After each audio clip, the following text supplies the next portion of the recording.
He's the driver. He's on top. He's on top. He's on top. You know that he died.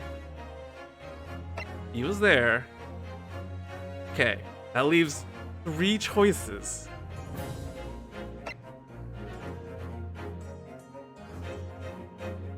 We're gonna go for a big brain play and go. This is the stupidest thing ever. Alright, it is not this person.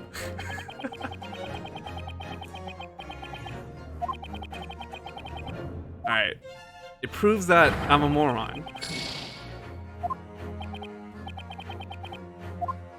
Alright, the game will now backseat me and tell me where to go. Naruhodo, right now we are serving as Mr. Magundo's defense. If he did not commit the crime, then... Huh? That's right, but... This other person in the coach must be the true culprit. That's true, but... Oh. But what the witnesses saw was... Victim and the true culprit? Naruhodo, it seems... You might have misunderstood the truth all this time. Okay, so... one of the people who were there was not actually where they said they were. But we assume the witnesses didn't see Mr. Magundo. Where would Mr. Magundo have been sitting? Oh. Him? This is the chance for the counterattack I've been waiting for. On that night, yeah. But him and the person sitting next to Mortar was someone else? I feel like that's what the game is trying to tell me. Yeah, it is. That kind of makes sense, but... The passenger that the two sitting on the roof overlooked must have been... Cosney Magundo. Cosney? Magundo? Oh, but he's... the defendant himself.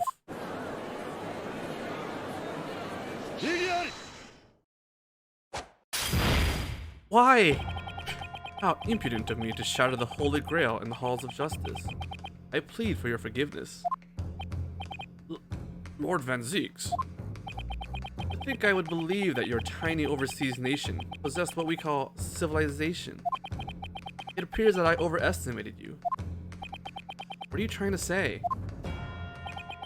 I shall tell you, uncivilized exchange student who knows nothing of logic. At the time of the incident, the defendant was sitting next to the victim. Witnesses have testified as such. Is that not the premise of the entire case? It could very well be that the premise itself is wrong. What's this now? If we assume that Mr. Magundo was next to the victim at the time of the incident, then an unresolvable contradiction arises. Contradiction? These are the defendant's leather gloves. These two witnesses unanimously testified to the following.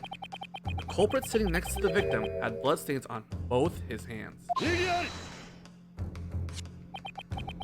However, the truth is that there's only blood on one glove.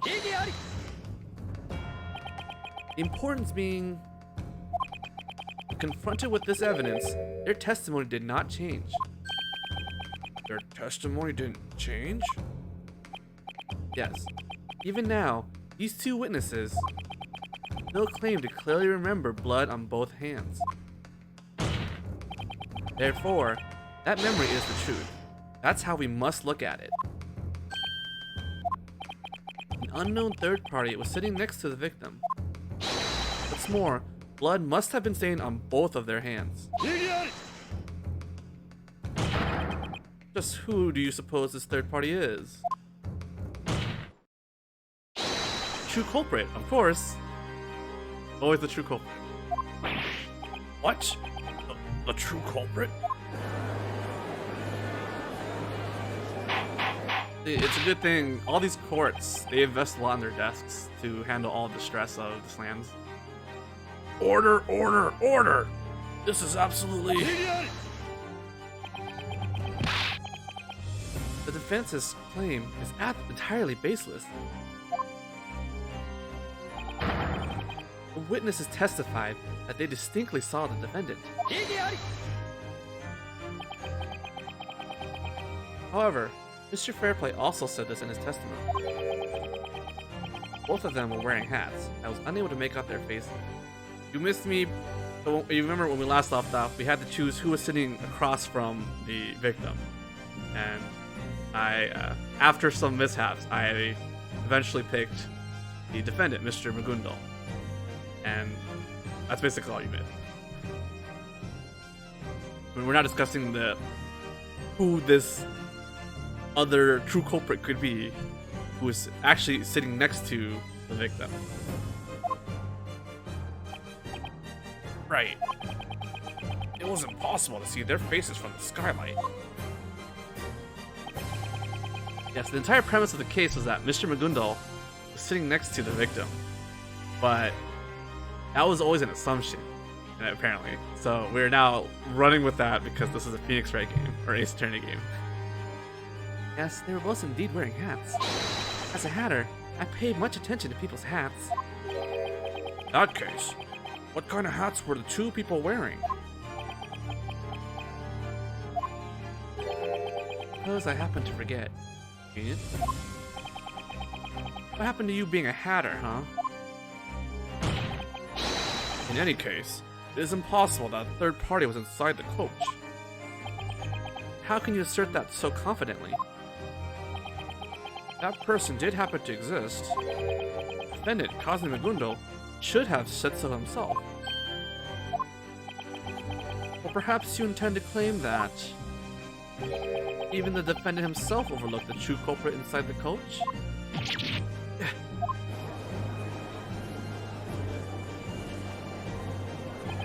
He's right. There was a third person inside the omnibus. It's difficult to believe that Mr. Magundal wouldn't have known.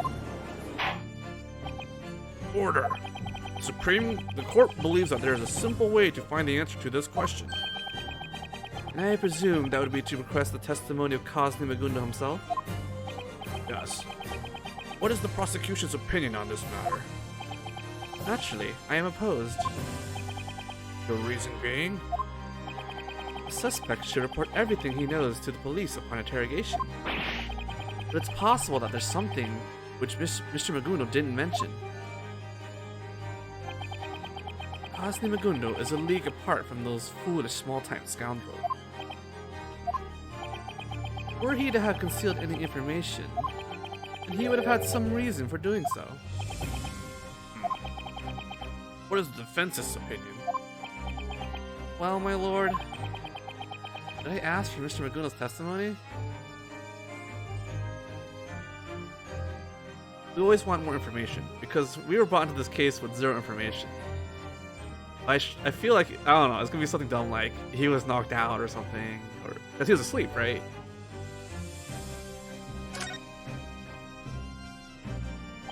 So, In order to know the truth behind this murder, we need to hear what he has to say. We need to have more gameplay. The defense asserts that we must hear the defendant's testimony. I believe we should hear what these 6 jurors have to say as well.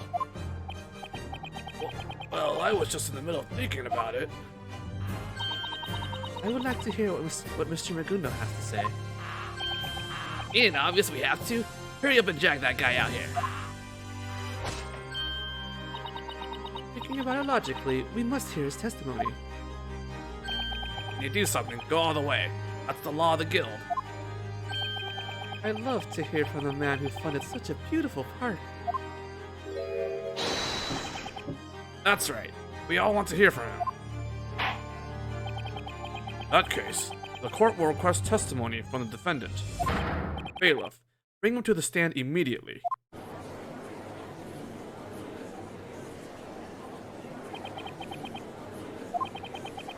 What really happened that night? It just might become clear soon enough.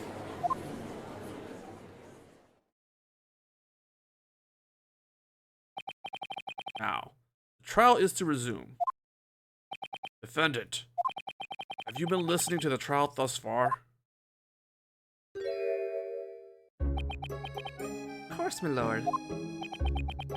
We seek the answers to 2 questions. First, does this so-called third party in the omnibus really exist? Second, if this person does exist, why did you withhold this information from the authorities? Dear me, how impressive you all are. I can't hide anything from you. What is the meaning of this, witness? To tell you the truth, I've been unsure whether to mention it or not. Mr. Megundal. Well, just as the good barrister says, it's true that there was another person inside the omnibus that night. There was a third passenger? And I let that passenger escape from the crime scene. What?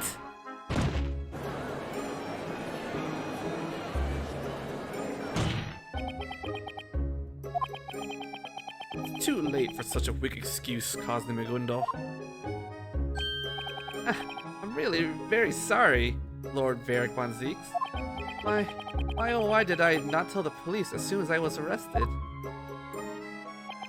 Honestly speaking, my reason for doing so may be a bit questionable.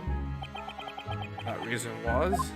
I didn't want to get innocent youth involved in this incident. What's this? If the police knew of her presence, she would surely be suspected, arrested, and maybe even brought to court. I wanted to keep that from happening. One can't wound the hearts of youth when they have their whole futures ahead of them, right? Then, who is this innocent youth you speak of? Well, I wouldn't know. Wouldn't know? After all, I met her by chance in the omnibus that night.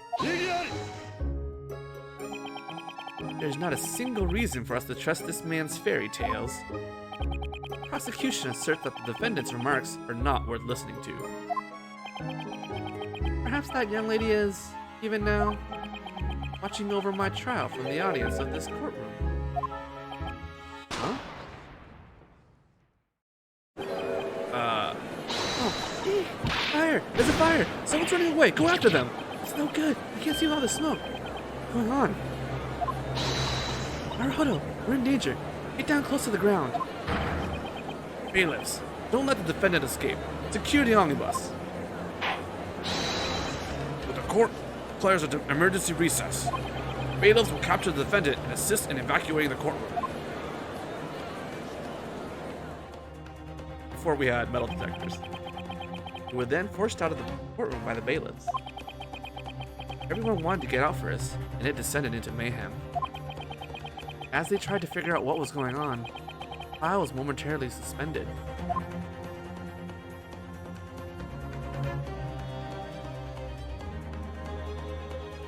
Yeah, we don't need security checks to advance the nation for that. You know, Britain. This is where I would have stopped last time, had it not been for issues.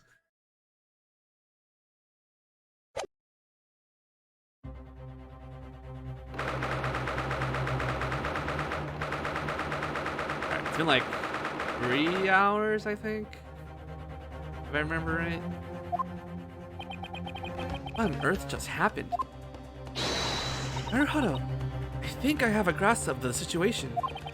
Susato, it appears that a very potent smoke grenade was detonated. Smoke grenade? Oh, like those smoke bombs Ninja use. No, I don't mean my stream length, I mean the in-game length. I think the court started at like 10. They're verifying the safety of the court now. Preparations to resume the trial are underway. Just who would do something like that? Someone attempting to escape from the Crown Court was captured by the bailiff. 10 attempting to escape. Well, that's one way to put it. Indeed, it was a young girl about 15 years of age. A young girl? Could that be the third passenger who Mr. Magunda was talking about? I believe so too. I knew it. That third party really did exist. Oh, and whatever happened to Mr. Magunda? There's so much I have to ask him, but he hasn't returned to this lobby. It seems he was summoned to the prosecutor's office to be pressed for information. That young girl is accompanying him as well. So who is she? Why did she come to this trial in the first place? She knew it would be risky. I doubt there was anything to gain from doing so. I also have one issue I am curious of. What would that be? It's the 20 pence. Huh? Why? There, we're not in the math. According to what the coachman, Beppo, has testified.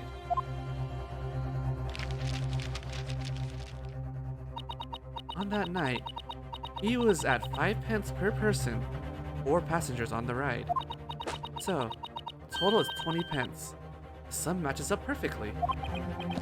However, here, we have a 5th customer appearing. Once again, the sum of 20 pence makes no sense. That really is strange.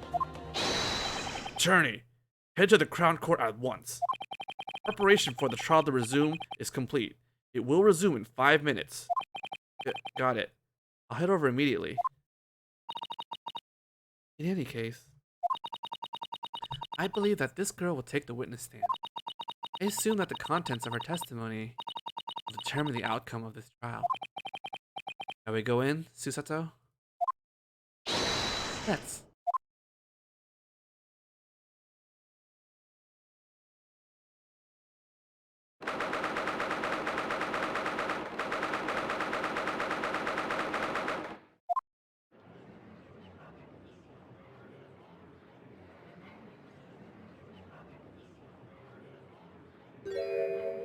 Interesting. That young girl next to Mr. Magundal.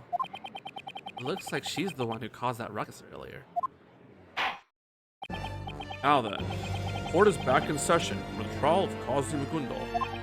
Lord Van Zeeks. Yes, my lord. Could you please explain the origin of that strange smoke from earlier? We believe that a military-grade smoke grenade was detonated here. Military grade? Why is that being used here? The one who attempted to slip out of the courthouse due to the smoke has been caught. The culprit stands right there. Miss, state your name. Were you the one behind the confusion caused by the smoke grenade earlier? Why in heaven's name did you do that? Excuse me, may I, Lord Judge? What is it, defendant? It may be better for me to provide the explanation. In regards to why this girl is here and why she tried to escape, everything was related to what transpired on the night of the incident. Really?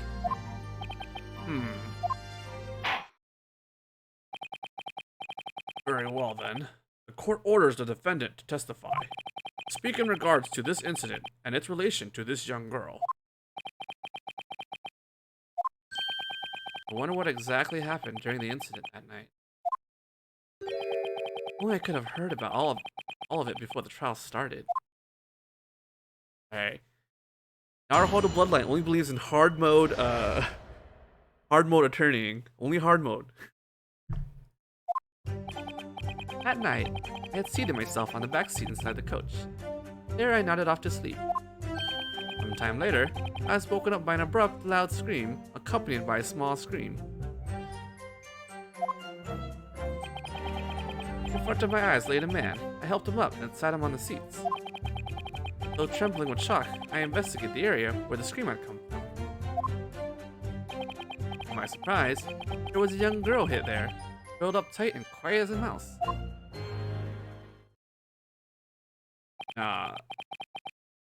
One of the witnesses could not have been the the third person inside the omnibus because they all corroborated their own like alibis. Basically, they were all on top. I'm not sure if I completely understand. But essentially, that young girl, she was riding the omnibus when the crime occurred? You are correct. As the good barrister asserted earlier, there was indeed a fifth passenger on that omnibus.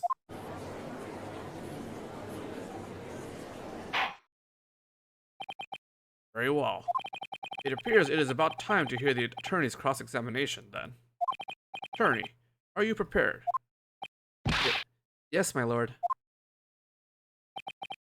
The judge expects me to clear this up, but I have absolutely no idea what is going on here.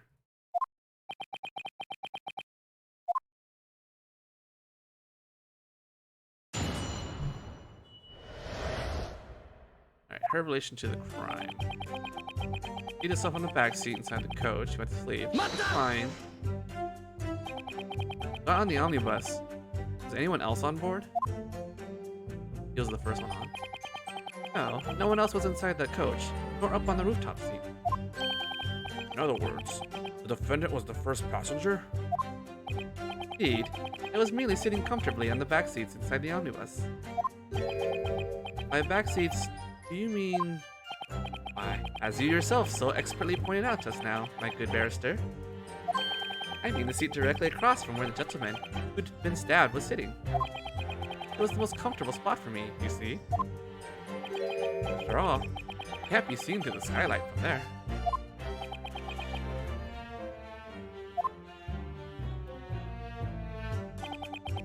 It's spoken up by a loud sound and a small scream. Loud noise. And a scream? It was... Ah, yes. It was quite a remarkable thud. I believe it was much like the sound of a man falling over. That must have been the sound of the victim, Mr. Mortar, falling over after being stabbed. I was asleep at the time, you see, so I can't say for sure. Furthermore, when I awoke, not another soul did I see in the coach, save for a gentleman laying on the floor before me. There was no one else in there?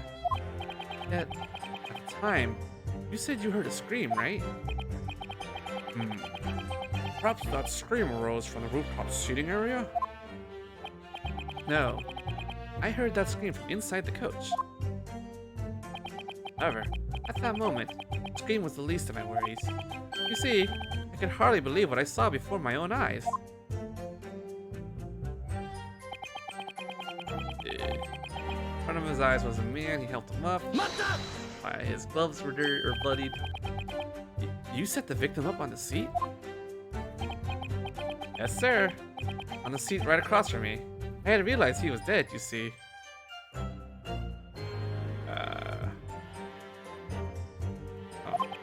I felt that it would be disrespectful to simply leave the poor soul on the floor like that.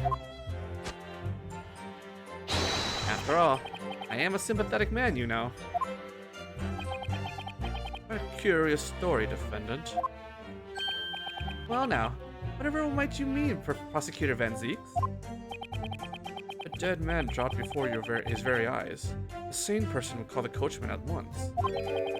Were they your average principled Londoner, that is?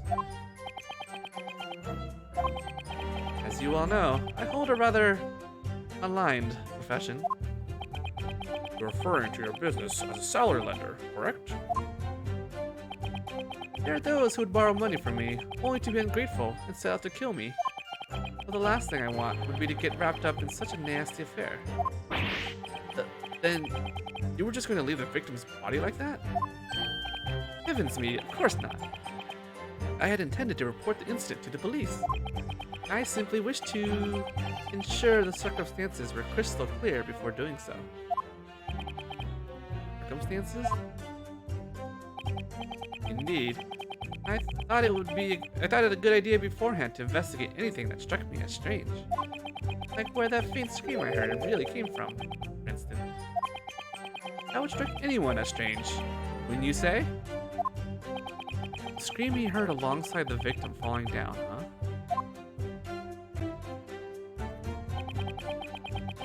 He investigated where the scream had come from. Excuse me, but what do you mean by that? Correct me if I'm wrong, but weren't you and the victim the only ones in the coach? Correct. At first glance, in any case. At first glance? Yes, indeed. Imagine my shock when I heard that tiny little scream. And it came from directly beneath my rear. She was hidden in the storage compartment, that's what I figured. What in the? Beneath your rear?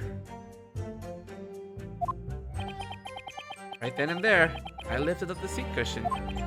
As it turned out, under the seat was a trunk. Naruhodo, we can take a look at the omnibus too. Come to think of it, it was submitted into evidence, right?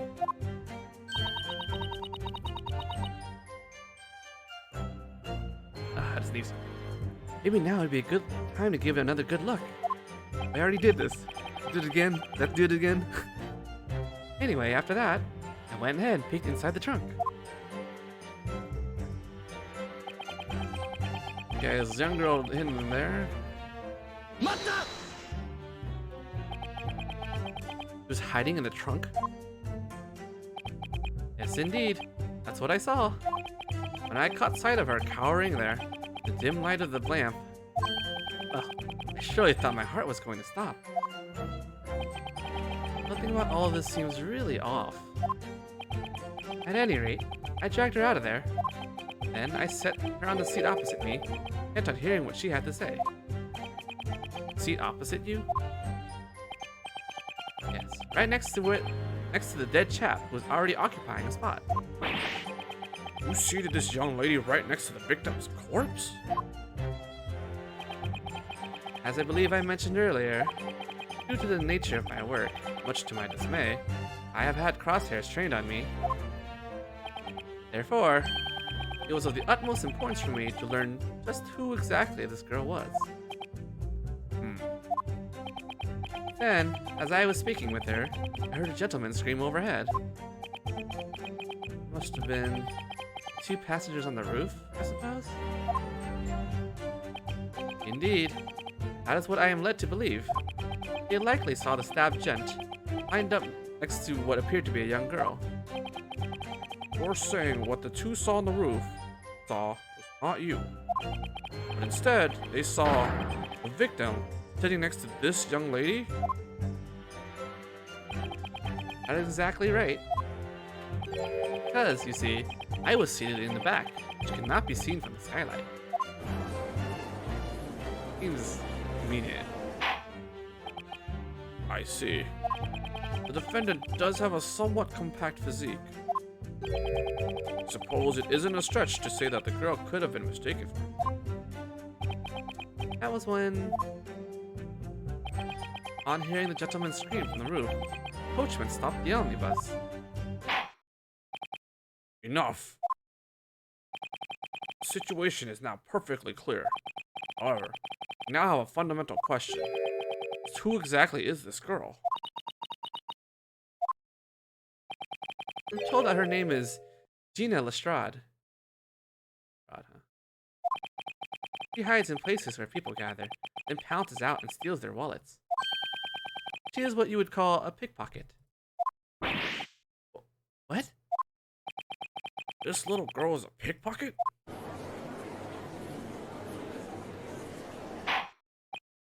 Order, order! Take issue with his claim, Miss Lestrade. Mrs. Lestrade, answer me at once.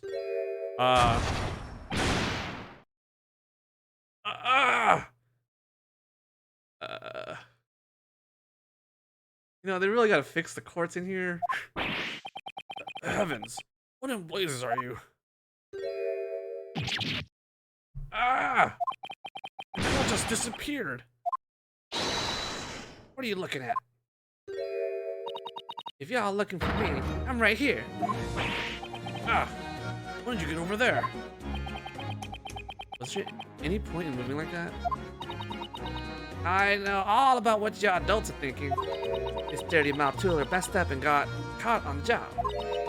She went mental and stabbed the other bloke. Ain't that right? That's not true. courthouse is a place where we seek the truth. I want to make sure. Please take the gun away from her.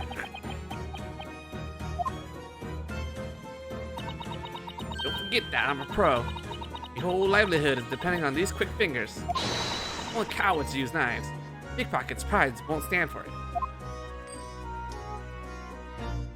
But it's not cowardly at all to use that thing filled with smoke, right? This, Gov? I picked this up from a bag at the omnibus station the other day. Pretty little thing, don't you think? I think I like me a bit of pink. This is Sherlock Holmes' gun. Don't aim that at me. So, you were riding on the omnibus then?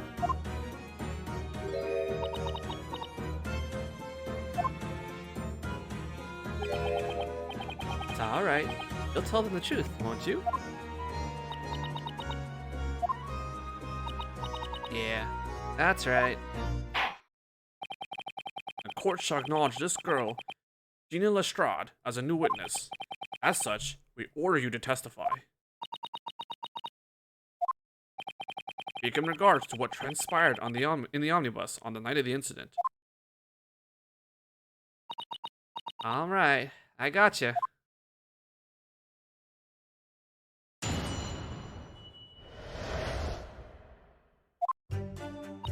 As always, I sneaked in before the horse was hitched to the coach.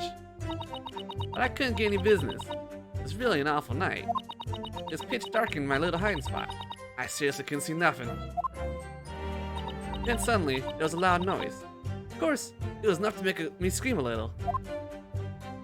After that, the sole geezer here found me, but he let me get away. He let you get away?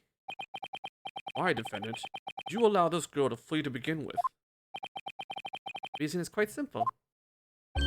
I knew she could not possibly be the culprit, you see. That's bad for us. What do you mean? As I said earlier,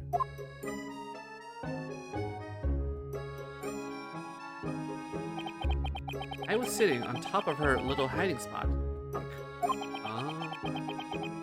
Let us make sure of it ourselves. The very seat I was seated on the night of the incident. This hiding spot would be the space between the seat, yes? Call this budget, animation budget, out of control. Indeed, a young girl would be able to fit in hiding here. And on that night, she wasn't able to exit from the trunk. After all, I was sitting on it the whole time. Oh! So you see, I let her escape. I feared that revealing the girl would draw out suspicion towards her. She'd be arrested. I did not wish to involve this girl, future head of an incident as cruel as this. But as a result, all the suspicion was set on you instead.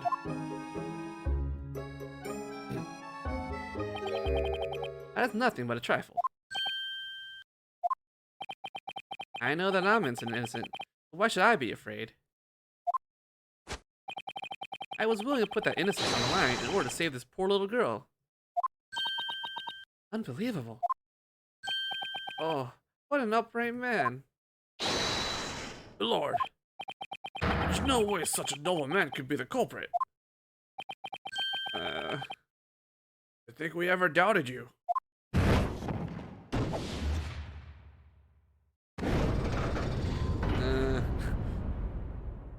Doubt.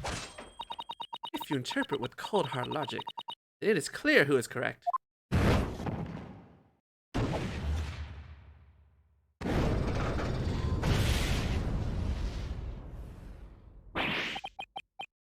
Amazing. All 6 jurors have voted not guilty. Naruhodo, this means what? This means that we won!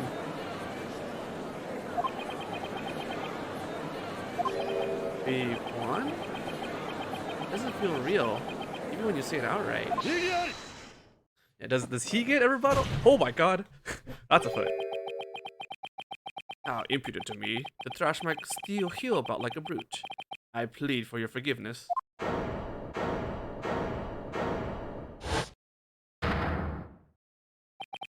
This is truly it. This is the single greatest weakness of the courtrooms of the Great British Empire. A legal system which occasionally has mere emotion, countervailing evidence or logic. Emotion. Even this very testimony reveals the defendant's true colors. What do you mean by true colors? Scotland Yard has never, nor will it ever, overlook any minor detail in its investigations. When Scotland Yard investigated the omnibus, naturally, they inspected the inside of that trunk. There's stuff in there, right? This trunk was full of the coachman's belongings. The report written by the investigative officer clearly says as much. What did you say? Someone tampered with the scene. In a ploy to support this false testimony, someone spirited the items away. What?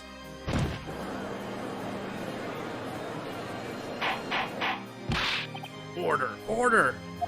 I cannot believe such a thing to be possible. Of course, I must admit the Yard's culpability in mistakenly allowing that window of opportunity. However, when I had the omnibus transported into the Old Bailey this the trunk was definitely not empty. So then, Deputy's boy. Huh? Oh, me?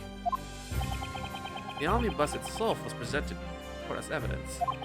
As an attorney, you should have long since inspected it, both inside and out. What was inside of that trunk? I believe you know. Ah, my good barrister. I'm sure you understand, yes? Mr. Magundo. By all means, go ahead and say it. Tell them that Lord Van Zeek's words are no more than baseless accusations. When the eyes think. Well, what are your thoughts, attorney? How should I answer this? What should I say about the contents of the trunk? Oops, I accidentally clicked too hard because I advanced the text by clicking the middle of the screen.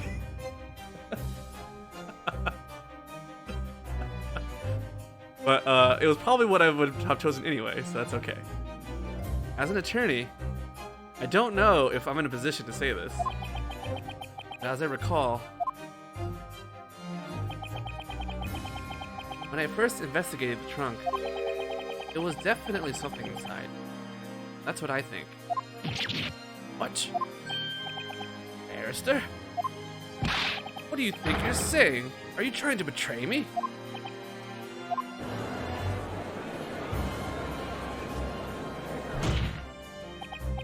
Well, this is surprising. You're standing as the witness's attorney, yet you're spouting words which go directly against his well-being.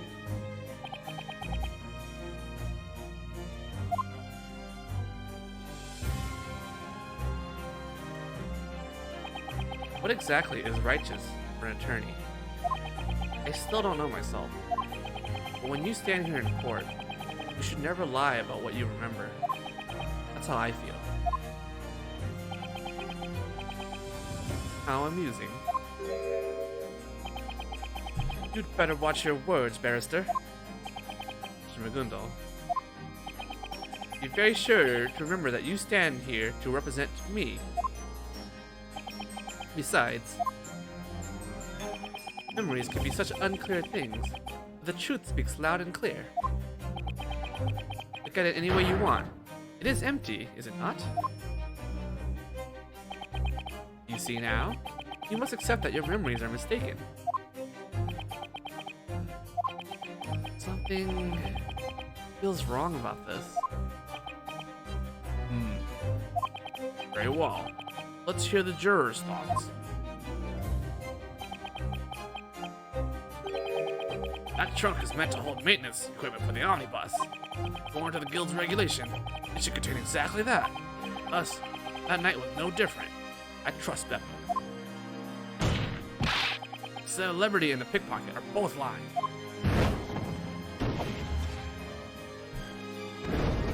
This is the swingiest jury we'll ever see in our lifetimes. Ah. Damn it. I almost forgot. Rich people never play by the rules. Huh? This can't be happening. That testimony was nothing but a trick. Ruse.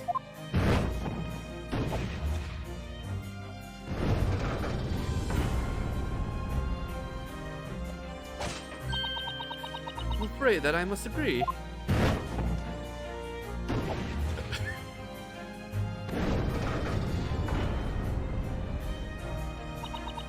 To interpret it with cold, hard logic, then it is clear who is correct. You're saying the same thing as before.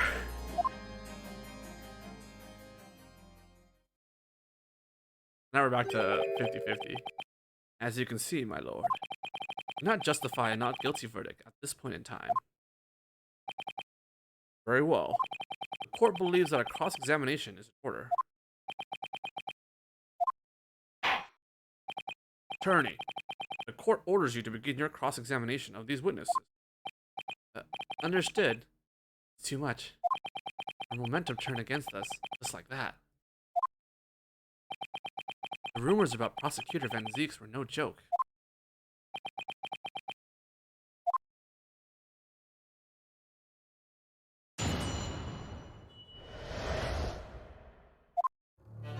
Alright. Sneaked in before the house. Oh. The horse was hitched to the coach.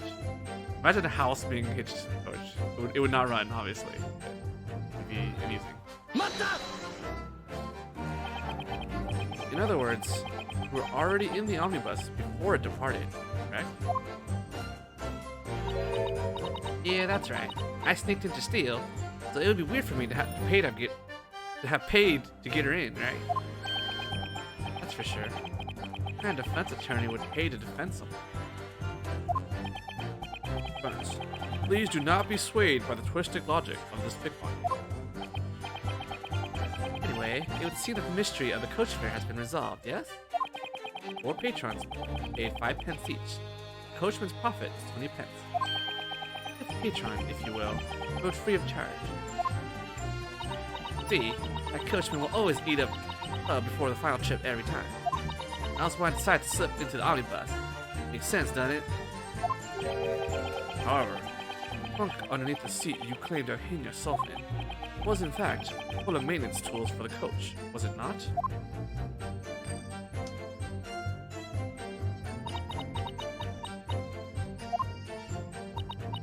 Yeah, brushes, buckets, and other odds and ends are always stored in there. Usually, I just take all the stuff out and toss it in the corner or something. None of the customers on board ever pay attention to, surprisingly. However, when the police rushed to the scene upon being notified of the incident, indeed, the coachman's tools were still inside the trunk. Well, don't ask me about it. I wouldn't have a clue. I just piled up the coachman's stuff and hid myself in the trunk. That's all. Very well.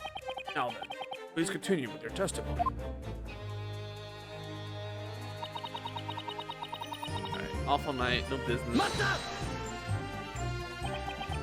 What do you mean by not getting any business? Well, usually in an omnibus, wind dies out at some point.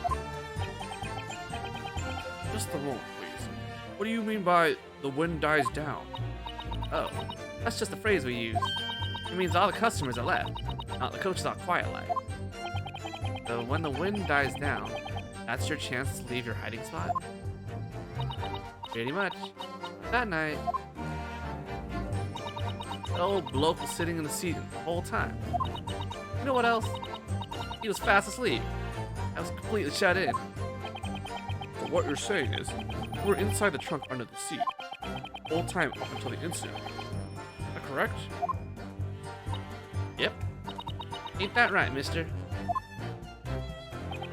Yes, indeed. Even I surely would have woken up had I been pushed off the cushion when it was lifted. It would have been impossible for this girl, Gina, to have committed the crime.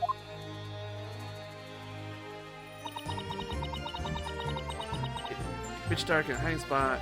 Didn't see anything. So you didn't get a good look at the scene inside of the omnibus, though. Like, normally I would push up to the cushion with me Ed. Then, I'd scope out me prey in secrecy. Your prey? The cushion on the seat I'm getting myself under is harder than the one on the opposite end. Thanks for that. Not a lot of people choose to sit on it, you know what I mean? That's the op. That night, this bloke here sat right on the seat throughout the whole ride. But because of that, you couldn't see inside of the coach, right? To be frank, I ain't into dark spaces. They make me feel all claustrophobic like. I had to hide myself in there in order to make sure I wouldn't be found. That being the case, I think that you'd give up being a pickpocket. By the looks of things, he has her own troubles as it is. Anyway, I was right scared, but I had no other choice but to be still as possible. It's so hard to read her lines. Alright, scream, a loud noise. Could that loud noise have been the sound of a person falling down on the floor? I'm pretty sure that's what I thought it was. Can't really remember. Either way, I was startled. Before you could stop yourself, let out a shriek. Then, all of a sudden, the cushion on me got lighter. That must have been when Mr. Magundo helping the fallen victim back up, right? Or perhaps it was when he got up from his seat in order to stab the victim sitting across from him. Witness, at the time, did you happen to see what had happened with your own eyes? I did. When I pushed up the cushion with me Ed and had a little gander through the opening, it looked like the old bloke was sitting the other bloke back up on the seat. That lines up with Mr. Magundo's testimony. And suddenly, he looked back towards me. All instinctive like, I tried to shrink back down. Countdown, let her get away. When Mr. Magundo found you, did he force you out of your hiding spot? I was right scared I was. He sat me on the opposite side. That was where the victim, Mr. Mortar, was sitting, right? Yeah. The knife was stabbed in him, and he was bleeding like a sieve. At one point, when the coat shook violently, the body fell on me. Oh, dreadful. That was when I got blood on my hands. And then I conked right out. Blood on both hands. That what the two seated on the roof saw? And you spoke with Mr. Magundo, correct? He asked me a bunch of questions. Stuff like what my name was and why I was hiding. Then I heard a bloke's voice coming from above the omnibus. That would have been the two men seated on the roof, wouldn't it? I didn't want them to see me face, so I didn't look up at them. Then, the coach stopped. The old geezer pointed at the seat and said, "Quickly, hide in here. I'll help you get away."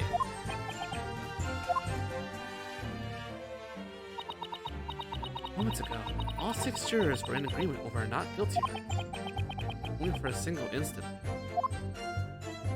Perhaps there's no denying that their feelings are shifting. If we can just find a decisive clue in this testimony, this time we'll win our not guilty verdict for sure. Yeah, pretty sure you're right. That's really bugging me. I just can't quite put my finger on what it is. Alright, that was the end? Okay.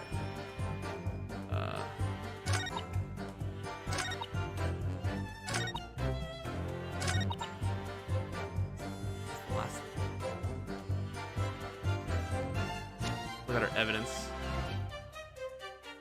I want to see that.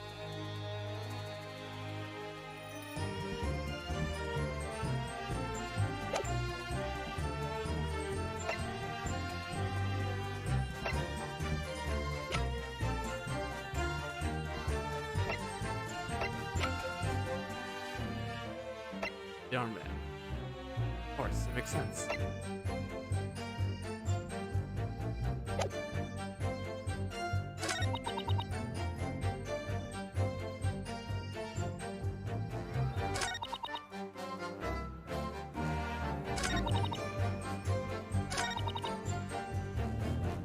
Like, this is okay.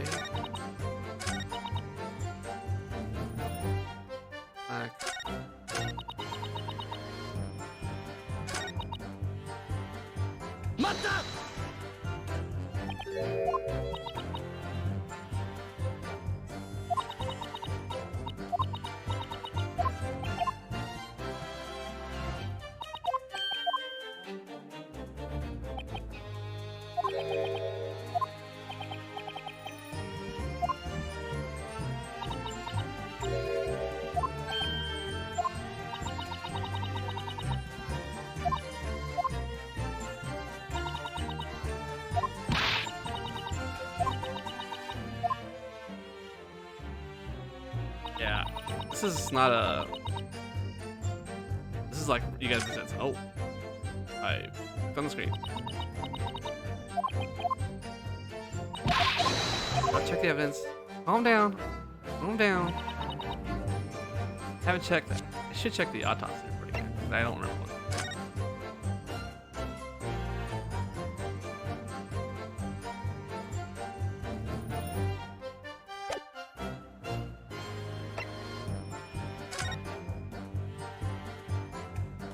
I feel like it could be the photo.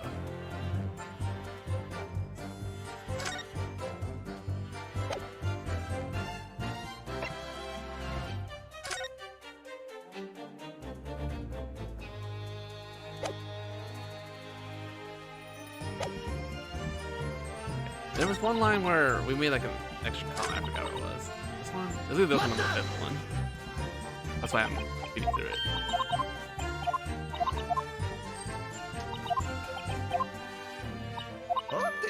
Oh. Oh. Oh. This wasn't here before.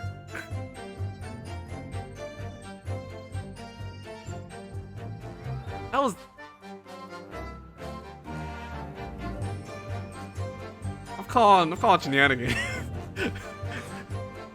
I'm calling shenanigans. This game's...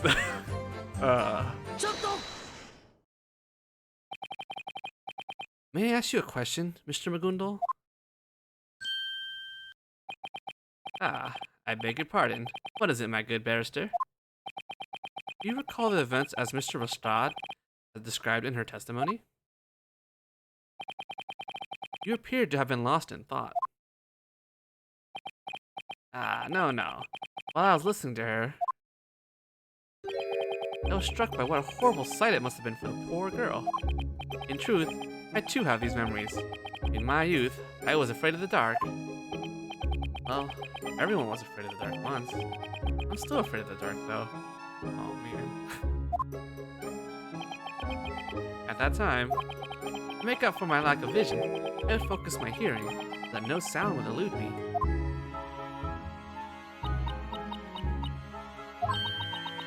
Now that I think of it, I might have been listening carefully too. Then, that means... You have heard something? Do you hear any strange noises?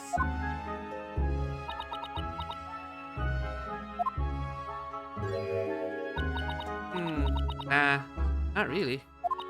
I could hear with the sound of the old geezer's conch blowing on. Well. Seems I would have done terrible misdeed to this sweet young lady. And if only she had heard something strange, it could have been helpful too. Yeah, it really could have. Anything wrong with Gina's testimony just now? Supposed to be a sound? Fuck it. Always commit. Always commit. It's gonna make us present evidence, and then I want to be screwed. But always commit. My lord. Ms. Lestrade's testimony now is incredibly important. Important?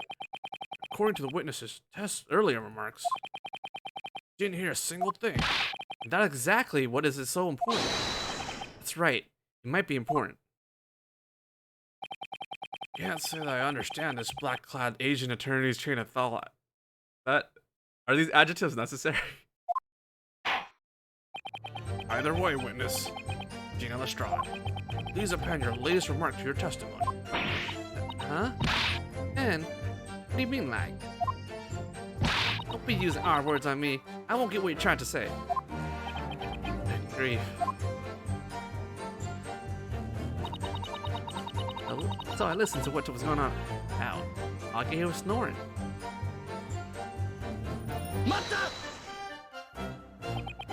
The whole time after getting in the coach, you're listening to everything? Well, I don't know if I'd say it the whole time. Huh? When I first got in the trunk, there's no one else around. I lifted up the cushion, looked around the coach room. When I saw the geezer get in the coach, I sank back into the trunk. Then Mr. Maguno sat down on top of her head. Uh-huh. What a bloomin' tart, right? Then, I just spent the whole time listening to what I could. I was planning on skedaddling as soon as I heard the whole bloke get out.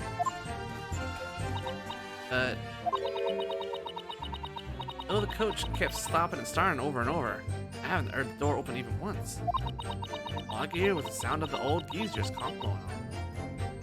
Wait, then when did the other guy get in?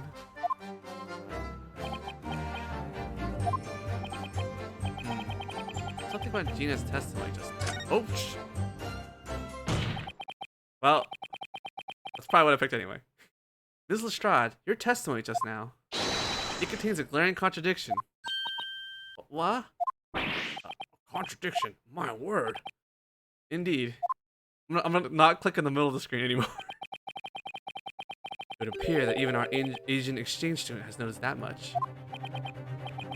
Prosecutor Van Zeeks, you noticed that as well? It just so happens that every time I clicked on it, it's like the correct choice. Always lucky or very skillful, you decide. Vance, we request that you present evidence, or that you name a suspect.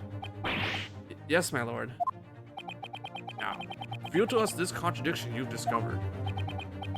At night, Gina was hiding in the omnibus. Then she heard nothing other than Mr. Maguno's snoring. However, there was something else that could have produced audible noise. A person, right? Defense will present its thoughts on the matter. That night, Ms. Lestrade heard something inside the omnibus. It would have been very strange if he didn't hear something related to this person. Oh shit. This person? What?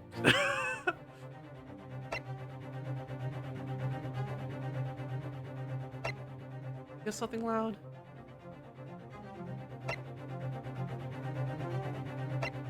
Here's something related to this.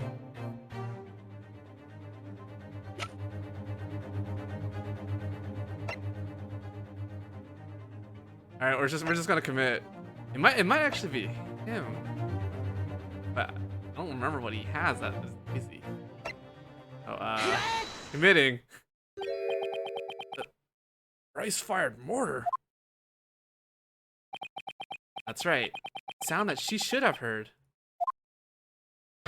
was the sound of the victim entering the omnibus. Okay, the question was just worded strangely. I was correct. I was correct.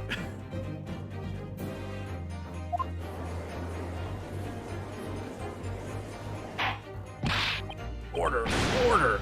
Attorney, what is the meaning of this? Ms. Lestrade, there's something that I want to confirm with you. You were the first one to enter the omnibus. Is that correct? Yeah, I was already on board while the coachman was having a munch at the pub. And the next person who boarded was Mr. Magundo, right? Yes, when I boarded, there was nobody inside the coach. At least, nobody that I could see. Nobody else boarded with you. Is that right, Mr. Magundo? That's correct. I make a habit of riding the bus alone, you see. Plus, I speak that through the cushions. That old geezer was born all alone. After that, you say the omnibus stopped several times, but you never heard the sound of the door opening. No mistakes so far, right? Right. That was an eye alert. That door had opened, I definitely wouldn't have visited. Explain to me just one thing. When exactly could the victim have boarded the omnibus? Ah. Victim's corpse was found inside the coach after all. In other words, Ms. Lestrade, your testimony is contradictory. What? What? Correct. This little pickpocket's testimony holds a major contradiction. Lord Van Zeeks. Not so. Contradiction in her testimony didn't escape the prosecutor either. Looks like I owe the defense my thanks. What are you talking about? You've made it all clear now. This witness and her entire testimony. You can't put stock in any of it. She's just spouting convenient lies.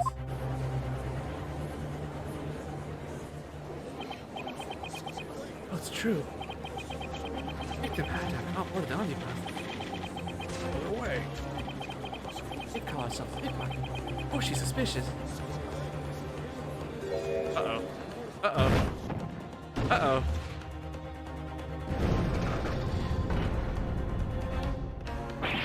Ah! She didn't even say a word. Or Mark Japan, boys. He shouldn't be biased. Biased just because she's a little thief. But Little shouldn't lie either. You got that right. Foreman, I'm not gonna discriminate just because she's a thief. Hey, damn anyone who would lie.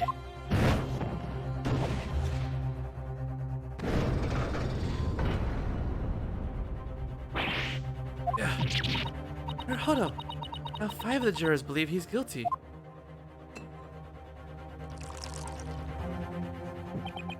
It appears that those naive little Oriental children saved me a fair bit of effort.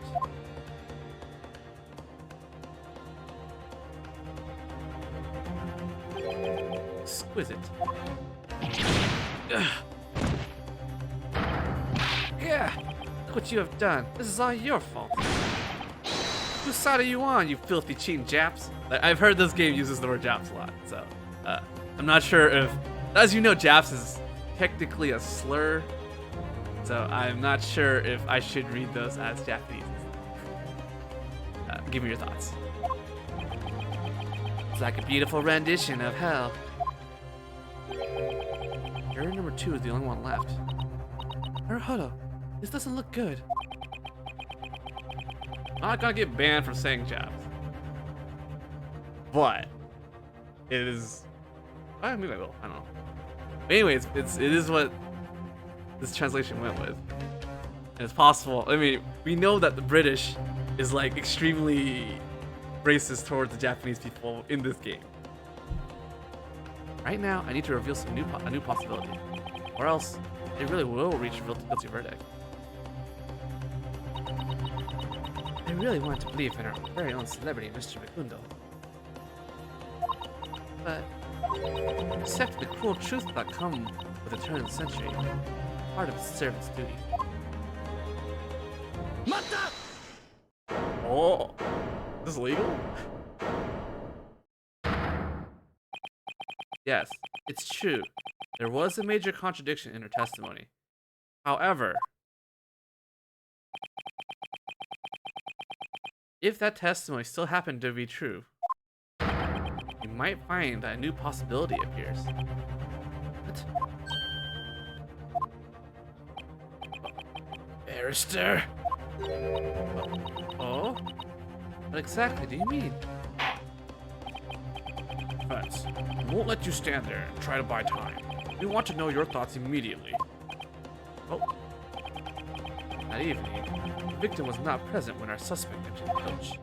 Yet, From that moment onward, this witness claims that the door was never opened. But as the facts tell us, the victim's corpse was on the floor of the coach. This little pocket girl's testimony is somehow true. How could the victim have possibly appeared in the coach?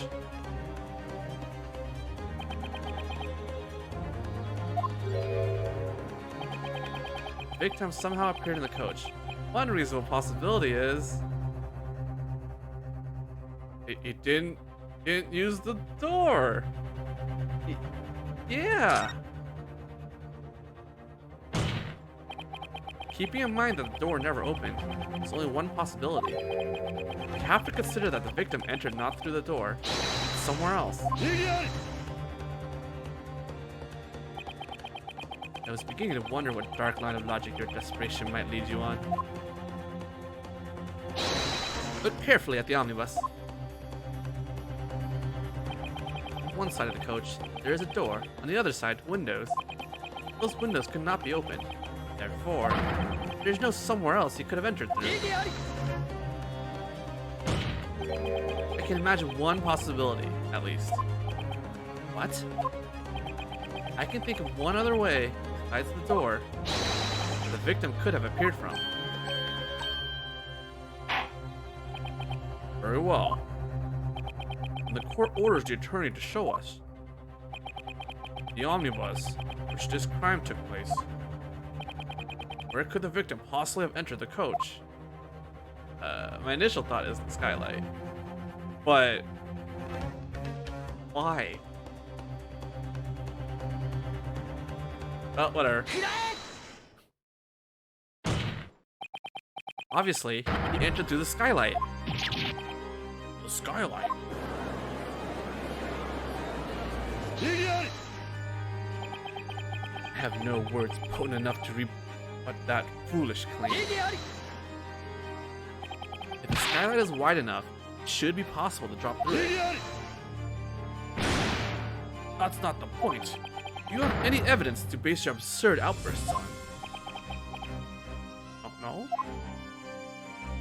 We'll say yes. Oh, God. Well, when they were in the omnibus, Mr. Magundo and Ms. Lestrade heard a loud noise, as if a person had fallen. Oh. Well, yes. Must have been the sound of the victim being stabbed and falling to the floor. However, if you fell from your seat to the floor, would that really make such a loud noise? It must have been loud enough to make Ms. Lestrade scream, after all. Can't be saying. At that moment, the victim appeared from the skylight. No. Rather than appeared, what I should say is, he dropped down from the skylight.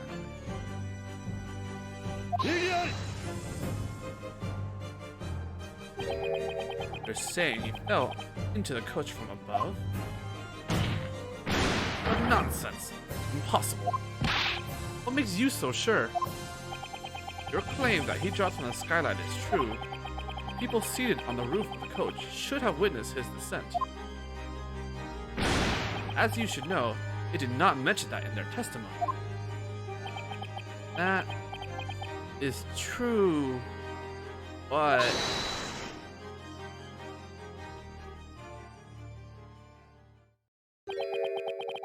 Might I interject for a moment? Oh, Mr. Magundo? Certainly, what Lord Van Zieks is saying is true. The two seated on the roof didn't say a word regarding the victim's descent. If you ask me, it would be inaccurate to say that they did not mention that. See, they couldn't mention that. It would seem those two gentlemen might have a reason preventing them from speaking the truth. Who knows? Don't you feel the same way, ladies and gentlemen of the jury? And might you be saying the two seated on the roof were the ones that used the knife? Eek. I can't do that. Eek.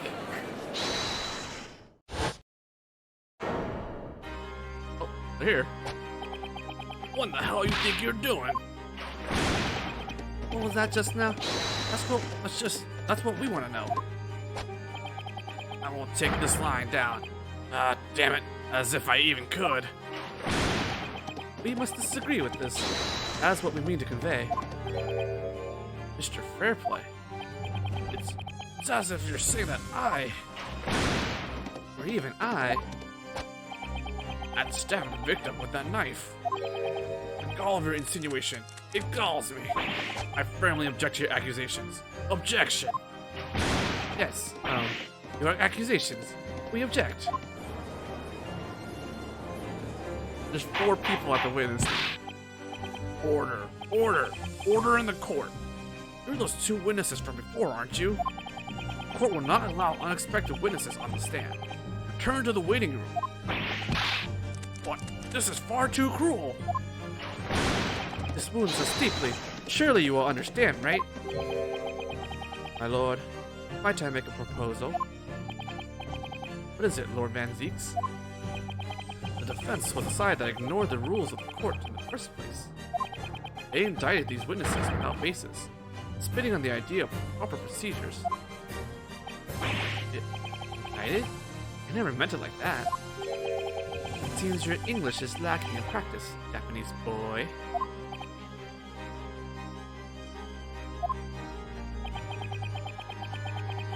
The victims dropped down from the skylight. Sorry, I paused there because whenever he says Japanese boy, I can only think of Pegasus from season 1 of Yu-Gi-Oh! Saying Yugi boy.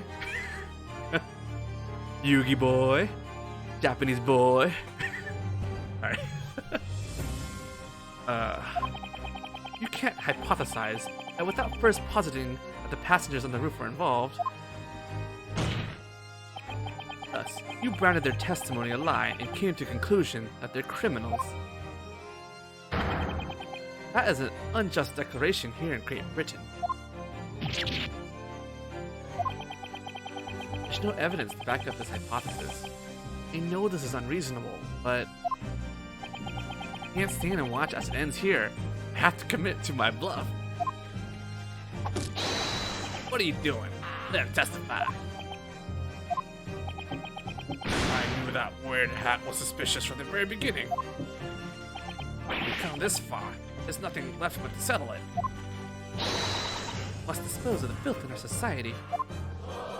Testify. Testify. What in heaven's name is happening? The entire courtroom is hounding for blood. Rooftop witnesses. Yes, sir. Court orders you to testify again. This time, speak regarding the defense's accusation. Alright then. I didn't mean to.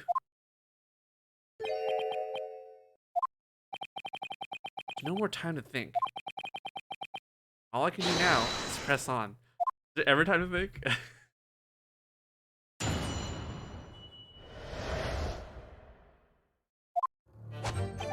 There were only 2 of us on the roof seats. It's true. The incident happened in a place like that. There's no way it would go unnoticed. I didn't even know the victim in the first damn place. There's no way I would. The skylight was always shut. We weren't able to open it. If the victim fell through the skylight as you claim, I demand evidence. Yeah. Indeed. As far as the testimony goes, if one of these witnesses had truly committed such an obvious act, I cannot imagine that it would have gone unnoticed by the other witness. Right. That's right, I say. Like I said, we swear that. However, if you 2 were friends, then it would be a different story.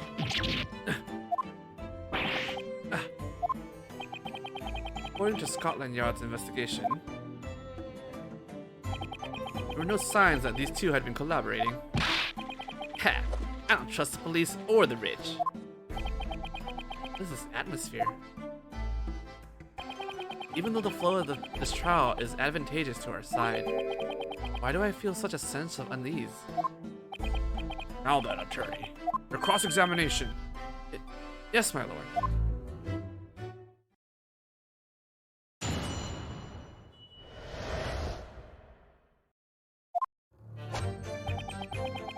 There were only 2 of us in the roof, chief. That's wasn't gonna read. Rereads. The victim, Mr. Mortar, didn't come up to the roof? Right, correct. Indeed, he did not. No doubt about it. You get it by now. You get it by now. Ah, that's right. That is... I saw it. The victim was inside the coach, talking to this man. Is that true, defendant? Dear, oh dear. I don't like to have to repeat myself. I was alone in the omnibus. What's more, I was sleeping. Nonsense. I'm sure of it. There was definitely someone... Do you have any evidence of that? Huh? In a modern trial, evidence is everything. There's no harm in remembering that.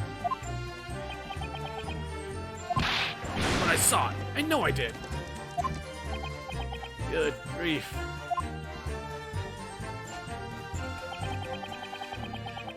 Okay. This didn't happen in a place like that. There's no way it would have gone unnoticed. It was around 10 o'clock when the incident occurred. On the last trip of the night, correct? Wouldn't it have been dark outside, making it difficult for you both to see very well? No. What are you? No. What he means is there. What a stupid thing to say.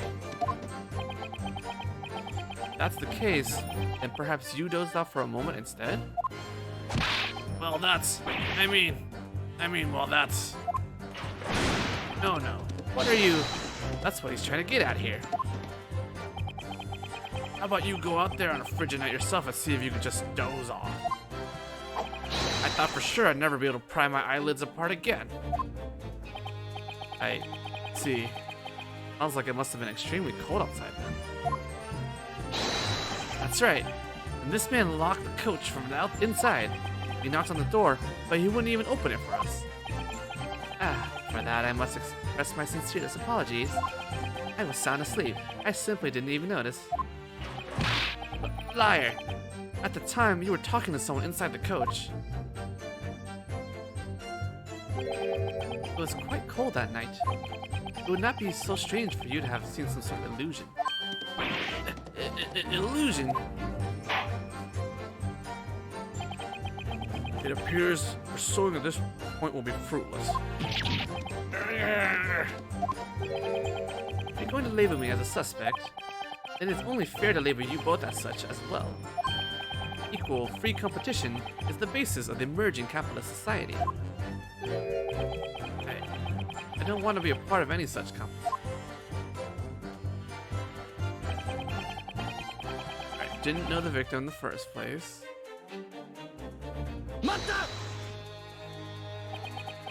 The victim, Christ-fired mortar. Did you never meet him before the incident? Right. Absolutely right. I've absolutely never met him. That's what he's trying to get at. Mr. Lady first. Is that true for you as well? Of course, because I'm just a simple hatter. I don't think that has anything to do with it. In other words, what we're trying to say is, we're absolutely unrelated to these people. Oh.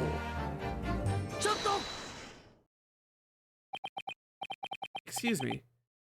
Mr. Magundo, if I may. Yes, of course, my good barrister. Did that testimony jog your memory about anything? These two are completely unrelated to this case. What are you going on about? Master Fairplay, it has been some time, hasn't it? Huh? You know, I believe it's about that time. Your deadline is fast approaching. That's... Let's see. I believe it was 20 guineas you borrowed from me, correct? That can't be legal. Such outrageous interest rates. You deceived me. so, one might say you're harboring some resentful feelings towards me. Yes? So much that you might have such a motive to cast your own sins upon me.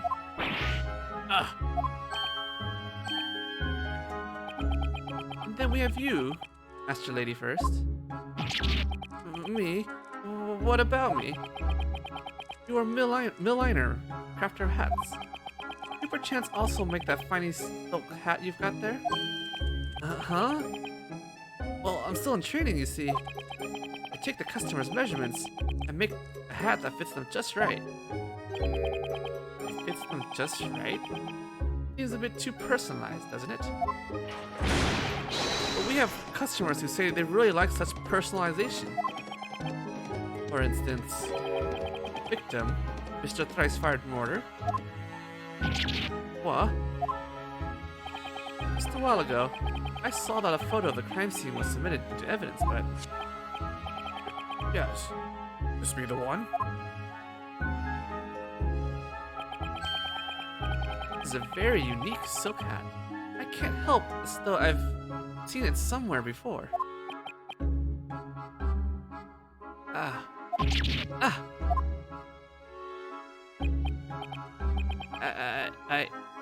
I made this. Our bricklaying victim seems to have been a customer of yours. I would wager that there had been some manner of dispute over that unique hat. Huh? No way, I never... In short, what I'm trying to say is, you two fine gentlemen are by no means unrelated to the case.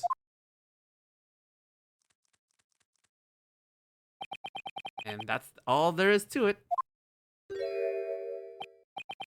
Absurd. Feels like he's doing a better job defending himself than I am. Mr. Maguno has certainly done his research, hasn't he?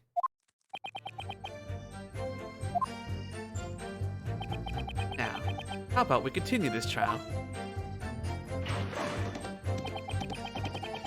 Skylight was always shut. I was wondering about this. We never checked if it was open. The skylight was closed. Oh, I guess it should be open. The skylight was closed, is that correct?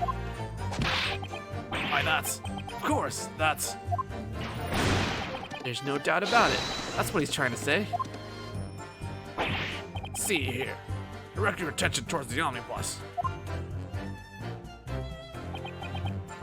Indeed. Behold, even now, is it not firmly shut? Well now, I'm sure if absolutely necessary, a body could have been dropped through. What? Simply look at how large that skylight is. No. Size has nothing to do with it.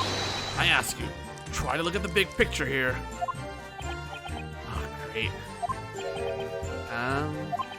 Once before, I was riding the omnibus and, well, you see, I broke wind. Even I myself was surprised by it. Why are you admitting this all of a sudden? Hang on. At the time, I tried to open the skylight, but I just couldn't get it open, so it stuck up the inside. I started blushing and broke out in a sweat.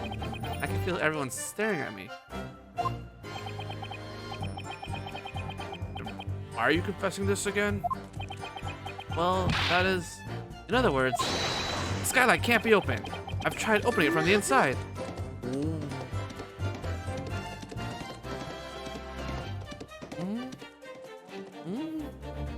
I have so many questions.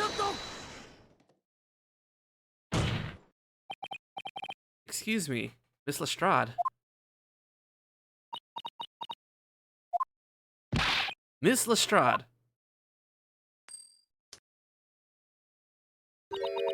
It does open. Huh? You're talking about that skylight, right? Please no. Don't do it. Thing opens up just fine. Doesn't seem like you're using that weapon of yours just fine, though. Ridiculous. I mean, when I tooted, can't get it open from the inside, you know. What? Not too long ago, I chilled around the roof of that coach. Things went well enough, I'd say. In fact, I even made off with me pockets full of wallets. Please refrain from boasting to us about your accomplishments as a pickpocket. Then, something bloomed scary happened. When I went to pinch the fourth bloke's wallet, suddenly, he spotted me.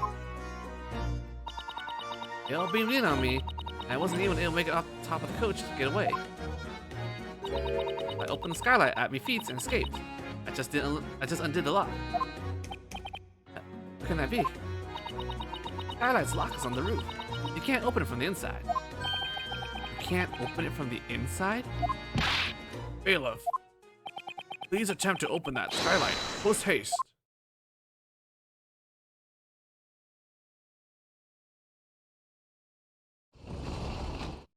Oh, very clean opening. I thought it would open more like it would open upwards or downwards and not like slide in. Ah. See?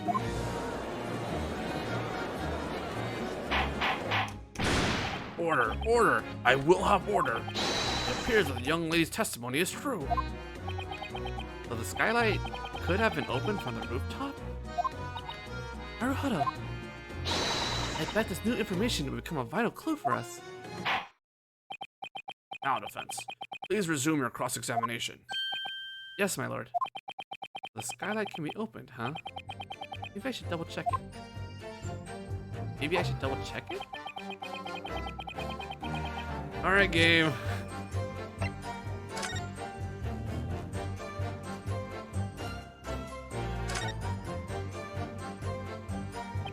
The skylight is locked shut by this latch. But it's been unfastened. It should be possible to open this.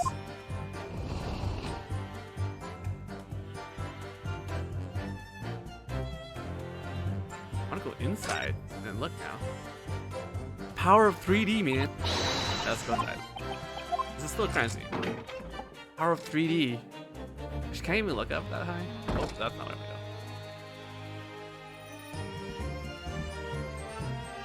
Oh. Oh. I suppose that if the skylight opened up out this far, the gentleman of, say, your size could likely be kicked down through it. Okay, why kick? Why? Hey, why does it have to be me? Ah! Susato, what's the matter? This... Look here! There's no mistaking it. It's a blood stain. Why? Why would there be a blood stain left in a place like this? Maybe... It could very well be related to the case. Thanks. All I wanted. Get out of here.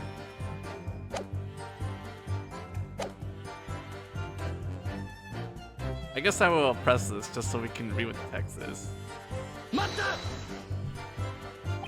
Evidence, you say? Yes, indeed. Yes, indeed. We just came here so that we could tell you what we witnessed. And yet, you paint us as criminals. That's completely unfair. That's what we were trying to say here. At present, as no conclusive evidence has yet been found, I believe both myself and you lot are in equally dire situations, are we not? Oh.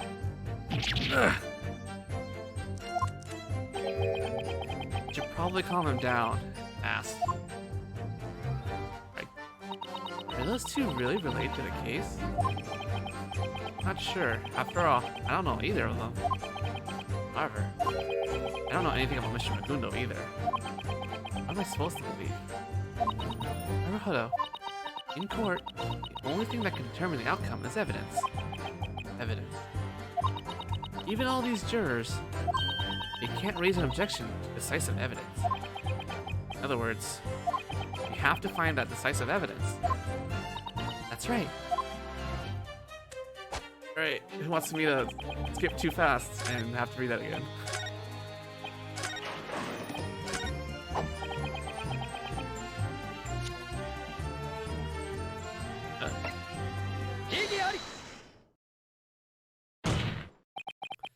That night, the victim was stabbed by someone with a knife, and he lost his life. After that, the culprit dropped the body into the coach from the skylight. A decisive piece of evidence that proves this is clearly left behind within the omnibus itself. Huh? Preposterous. Such evidence can't possibly exist. Yeah. Because we're not criminals. You think decisive evidence is inside the omnibus? Defense. Sir, It appears we must request a more detailed indication.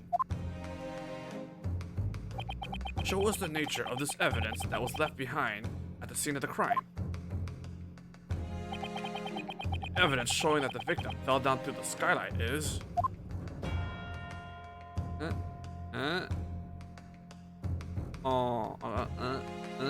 There you go. Oh, I didn't even examine it. I want to skip. I already read this. He wants to kick us down through the hole because he wants to beat us up.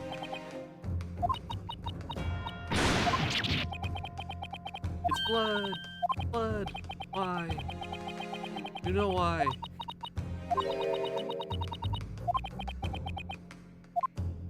The correct button is present up here. Ah! Isn't this a bloodstain? Huh? This bloodstain proves two things. When the incident occurred, the skylight of the coach was open. Ah! Furthermore, victim passed through the skylight while bleeding. Oh. So, at the very least, for Mr. Magundo, who was inside the coach, this crime was impossible. You lie! Order! What the? But that blood could have just splattered from inside. How fortuitous would it have been for blood to only land on the skylight's hatch?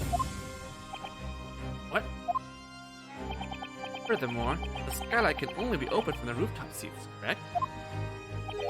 I couldn't have opened it at all. But we can't really know for sure whether the body fell through the skylight. That is not enough for the good jurors. I asked the court to examine the omnibus floor.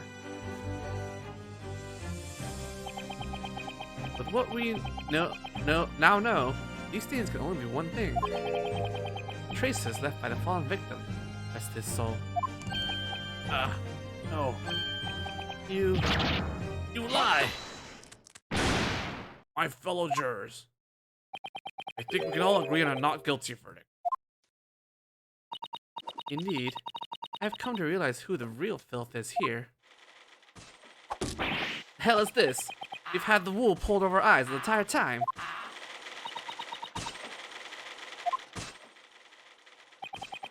How dare they soil the inside of our guild's coaches?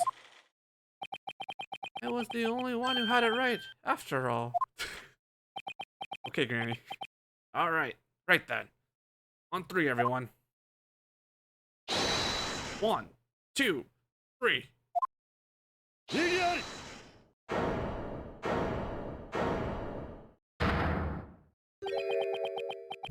I must commend you, Cosne Megundo. Whatever do you mean, Lord Beric von Zeeks? Bloodstains on the skylight.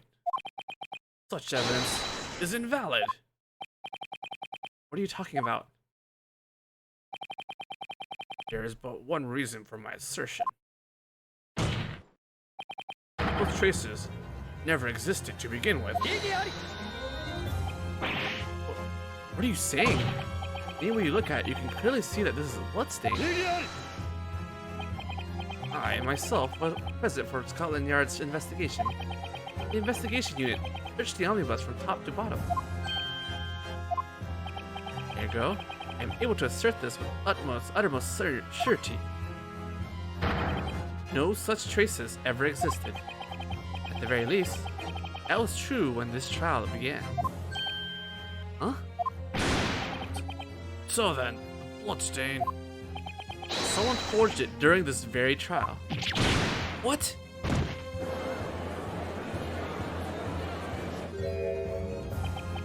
Oh dear. I can't believe Lord Beric von Zeeks, of all people, makes such a reckless remark. I am Cosney Magundo, celebrity of our dear city of London. Thus, I am compelled to oppose any baseless slander, even if it comes from the so-called Grim Reaper. Cosney Magundo, You have never once taken the witness stand until today's trial, and yet I have felt your influence in the shadows of many crimes. without lifting a finger, you've involved yourself in a great number of incidents. And then, you tamper with them to your liking. He tampered with other incidents? As he earned riches by his usury and crimes, he felt that his wealth could accomplish anything. Stealing evidence, interfering with crime scenes, and bribing witnesses to speak as he willed. All of it to create a convenient tale, beneficial to him alone. Dear me, what utter nonsense. Don't you agree, my good barrister? Yes. You've heard the prosecutor's desperate claims, right? When the trial started, the bloodstain did not exist.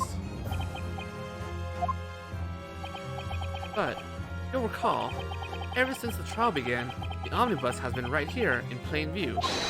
I've never had the chance to forge a fake bloodstain. Yes. Isn't that right, barrister? He's right. The omnibus has been in front of our eyes this whole time. Attorney, let us hear your own thoughts, in your own words, from your own mouth. Understood. During this trial, could someone have forged a bloodstain in the coach? Yes.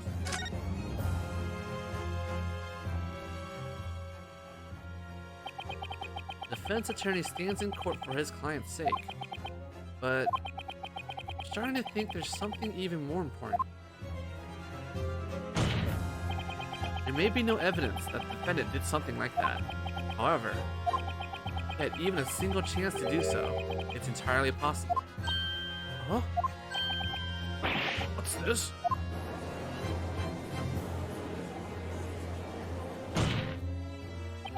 Precisely. It seems our Oriental attorney wants no part in building up this smokescreen of falsehood. Falsehood? Everyone in this courtroom should clearly remember this. This trial has taken a single recess.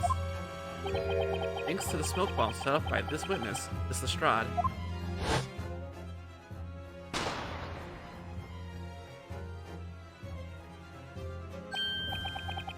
What's going on? Huddle, we're in danger. Get down close to the ground.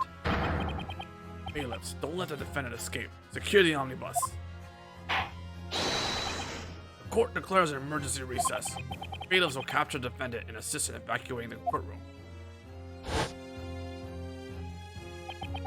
Smoke completely obscured our vision in the courtroom, and it descended into chaos. We're all forced out into the waiting lobby as a result. In that single moment, it would have been possible to approach the omnibus.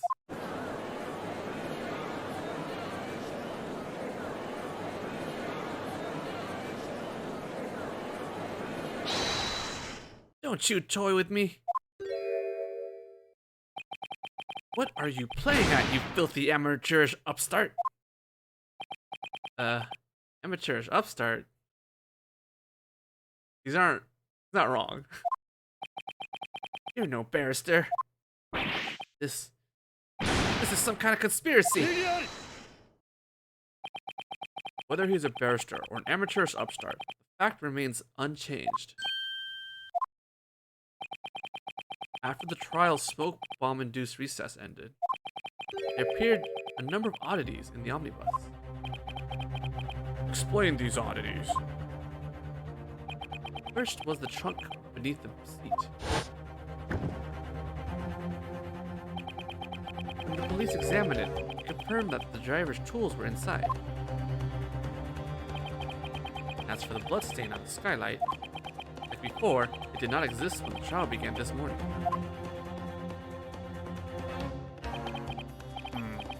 However, Lord Van Zeeks, I am afraid to say it, neither of those facts were confirmed during this trial. That's right. When the omnibus was brought before the court, they were both closed. As such, it is difficult to confirm any fabrication of the crime scene. Quite so. It is possible that not a single person would be able to confirm for certain. What do you think, Naruhodo? Susato? In the omnibus, are there any other traces of evidence you find unnatural? Oh. When we checked the trunk, there was stuff in there. At the very beginning of the case, when it was first presented, there was definitely stuff in there. Yeah, there's definitely stuff in there. I didn't make the connection that it is empty now, until now. But I thought they were, I don't know. I have no idea what I was going with. The other trace of evidence you find unnatural. I know. Wait, I don't know. I don't know. Like, these 50-50s, the game will just point towards the right direction anyway, so. To be honest, my memory is kind of foggy. All I can really say is that nothing jumps out at me. My lord, the defense doesn't notice. There's just one spot in the omnibus. There is a spot with traces of evidence that did not exist at the beginning of the trial. What? What are you talking about, Susato? I know we looked through the coach together, but I have a strange feeling that something is different about it now. I can't shake it. Maybe we should actually look at it. What's this for you, alright?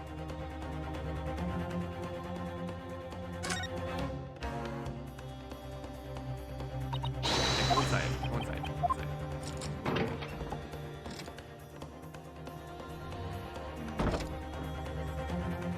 I want to say this was never there, like the bloodstain on the bottom. Like, I feel like that wasn't there before, actually.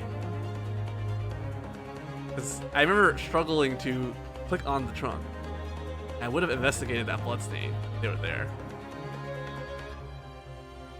No, the posters. Why would the posters be different? No, I ain't checking the poster.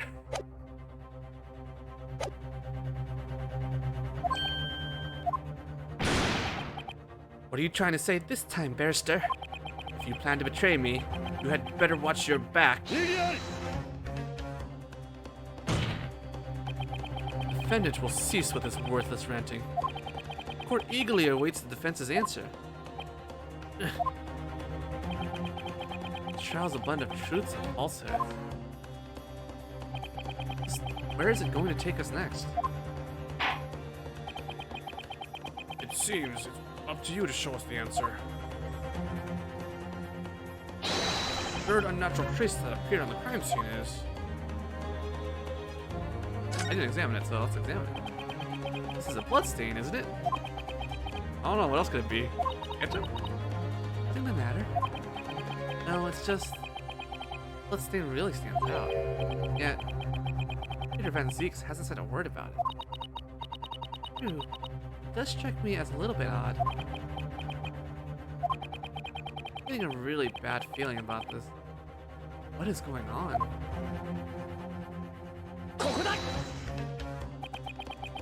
If we assume the victim was stabbed on the rooftop and brought through the skylight, then it's only natural that there would be a large bloodstain just below.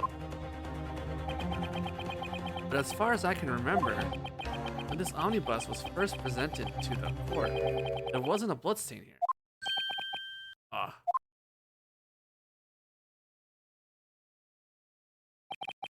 Now that you say it, as though you may be correct.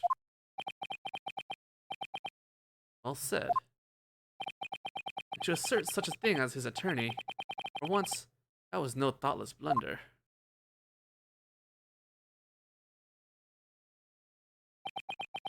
These bloodstains were thought to be decisive proof. I cannot deny the possibility. Someone maliciously forged evidence inside the omnibus.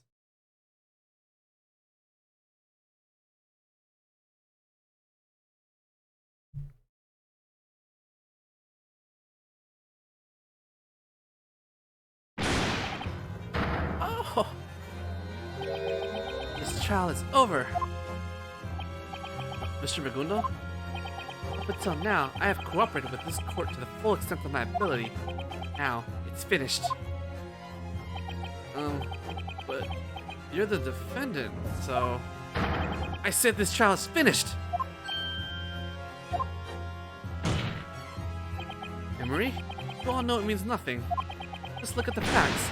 Those traces are the truth. But... even though he's wasted all this time, Lord Reaper over there can't present any concrete evidence. Really? The Grim Reaper? What a joke. Well, my lord? Indeed. Memory is not valid evidence. The bloodstains at the crime scene do indeed exist at present. As long as there's no way to prove that they previously did not exist, then it is impossible to prolong this trial any further. But do you have any comments, Lord Van Zieks? The prosecution has presented all the testimony and evidence we had to offer. That is all. Understood. All the possibilities have been discussed. The court must move on to its verdict. Formality. The court would like to confirm the defense's stance. What does he mean, formality? Seems at this rate, Mr. Magundo will receive a not guilty verdict. Not guilty. It would be our victory. Is this really okay? Did I really end the trial like this? Defense, deliver your closing statement.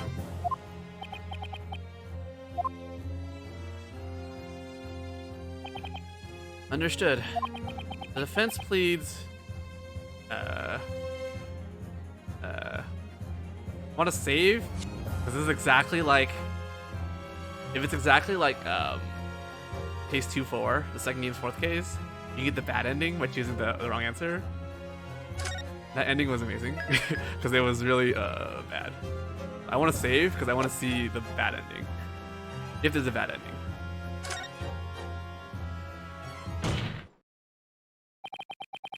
As the appointed attorney of the defendant, Kazi Magundo,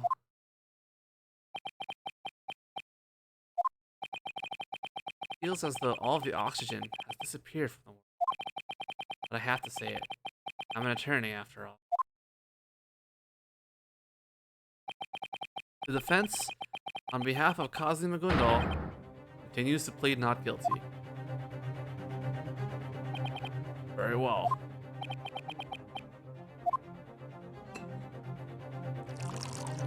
So we get sent back to Japan.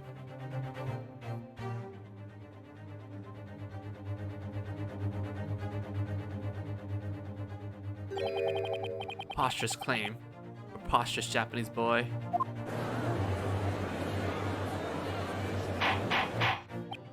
Order, order, order.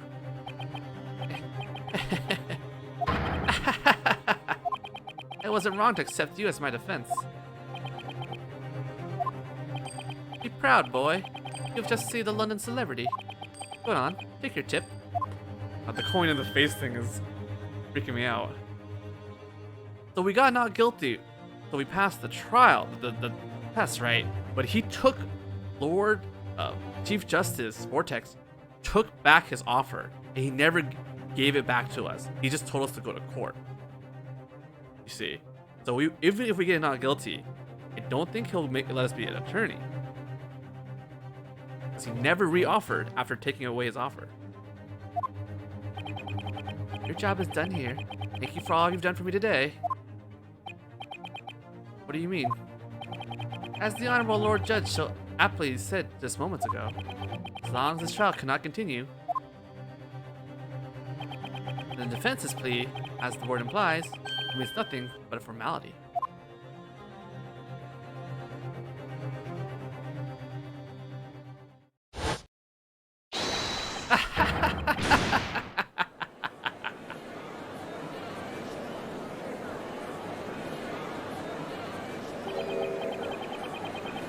Even for us, this situation is too much to settle. So I think even if we, yeah, so by that line, even if we chose the other one, it wouldn't have mattered. We would still be here. It's a formality. So I think it doesn't matter which option we pick.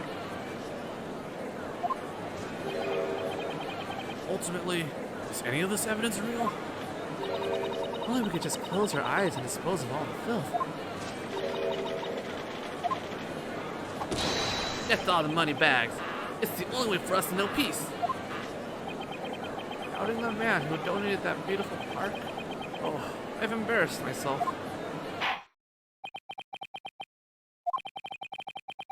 As long as this situation stands, it will be impossible to continue this trial. A verdict cannot be passed. Us. We shall heed the defendant's request.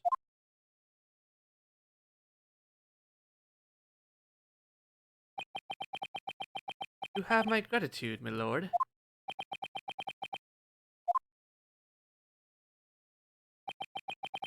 Without further ado, it is now time for the verdict. But we still don't know if the bloodstains in the coach are real or not. Or even if these witnesses' testimonies are true or full of lies. We still don't know a single thing about the truth. Lord Van Zeeks, Yes? this is all due to the prosecution's lack of sufficient proof. That is all there is to it. The possibility remains that illegal forged evidence was planted in the omnibus. The court believes that the prosecution is to blame for this. My sincerest apologies. But at the time, Prosecutor Van Zeeks did in fact issue an order to preserve the omnibus. Fortunately, he is the one at fault for this. He cannot avoid his responsibility. No. As of yet, the court cannot pass a guilty verdict. Therefore, there is no need to leave the verdict to the jurors. What?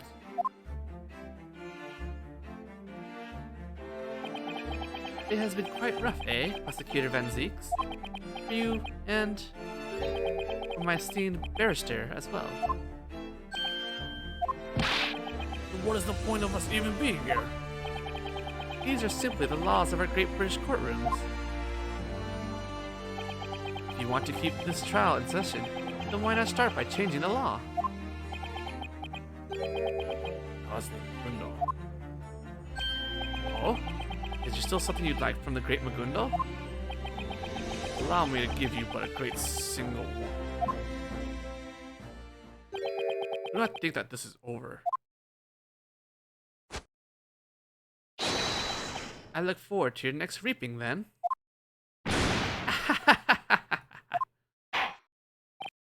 Now, I shall announce the verdict for Cosme Magundo. Yay. Even the audience is like,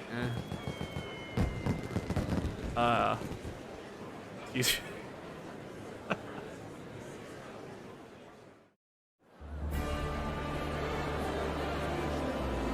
This is the start where we revolutionize. Is this even possible? It's went all wrong. We'll do the evidence again. What are you talking about? Haven't his suspicions all have been cleared up? The part where we, redo the British law system just like we did, in Attorney Justice or whatever. The courthouse fell into a second round of chaos as the verdict was passed down. I guess I could. You probably won't see too much difference, but let me get to the end. My first trial in the Great British Empire had ended. The client's innocence, in other words, our victory.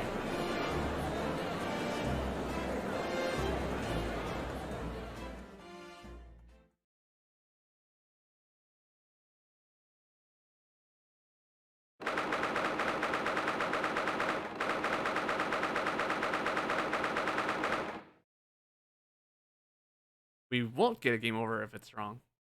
Because, like, the two paths just merged. Like, the whole point is that whatever we say is just a formality. It doesn't matter what we say. That's what the judge meant when he said it was a formality. That's what Magundal said when it was a formality. But it doesn't matter what we say. We don't get a game over. Because no matter what, we don't have the evidence. There's no evidence, so the court cannot continue. That was like the whole point of that last section. Your defense was well fought, Naruhodo. Oh, hey Susato. First victory in a foreign land. It was awe-inspiring. Congratulations, from the bottom of my heart. I should thank you, Susato. Was this really for the best, though?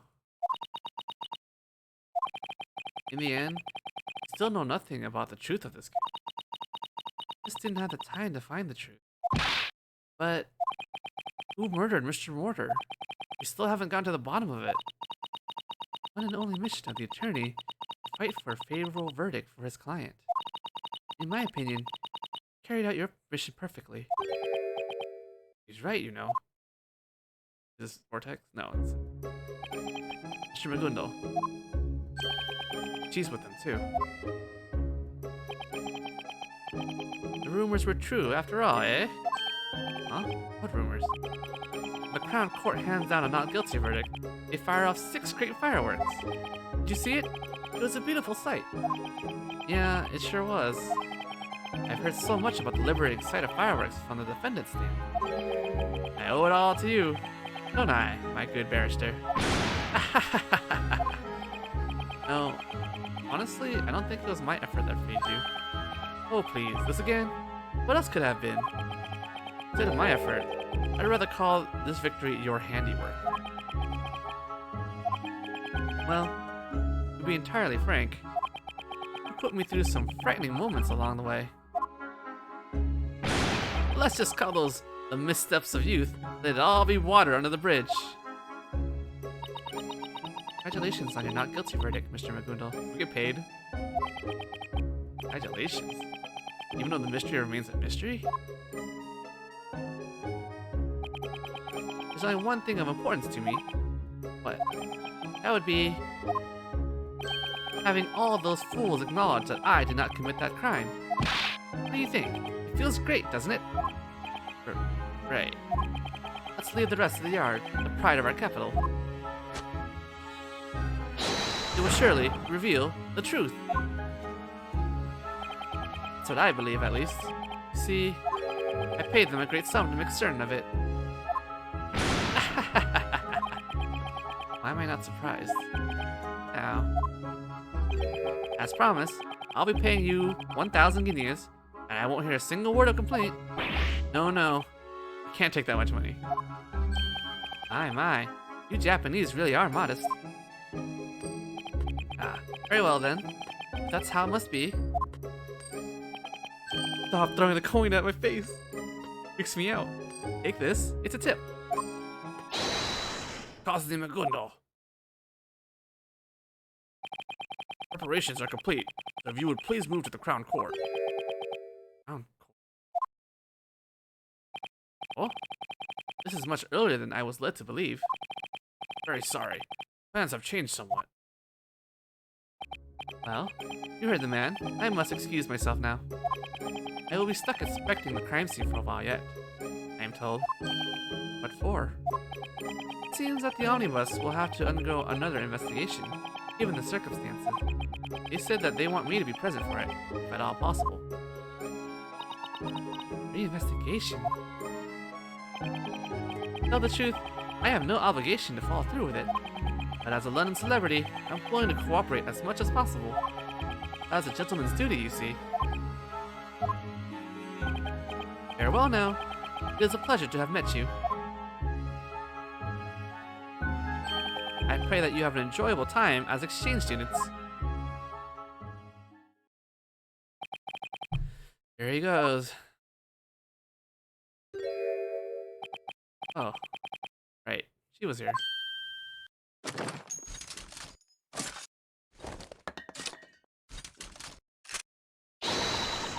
Don't move a bleeding muscle. He's handling that ammunition as inefficiently as ever. Ms. Lestrade, Gina, could you refrain from pulling out such a dangerous weapon? Stupid adults. Huh? I ate the bloomin' lot of ya. Oh, you were here all along? Oh, nope, wrong voice. You try to run from me, but you can't hide. Who in the world is this little girl? Stealing things is a big no-no. You should know that. And I was so excited to test out my new smoke launcher prototype for myself. Yeah.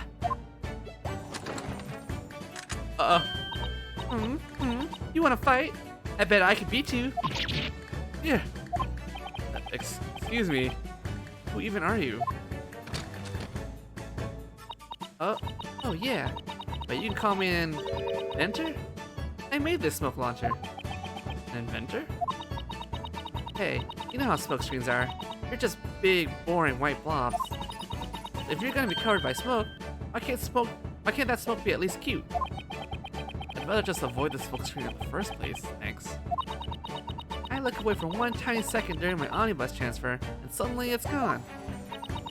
Good thing I put that tracking device on it, huh? Tracking device? I have no idea what she's talking about. That doesn't matter. What matters is that you're coming back to the lab with me. What? But why? Don't play dumb. You need to go apologize to my technician. Apologize? When you do bad things, you apologize. Didn't you ever learn from the adults around you? Adults? What? But Well, are you coming with me or not? Gordon Bennett. Fine then. Ooh, you're pretty docile after all.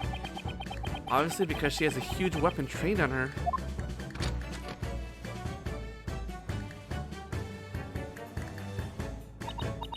Well, two of us should be on our way now. I do apologize for the disturbance. What a lively little girl.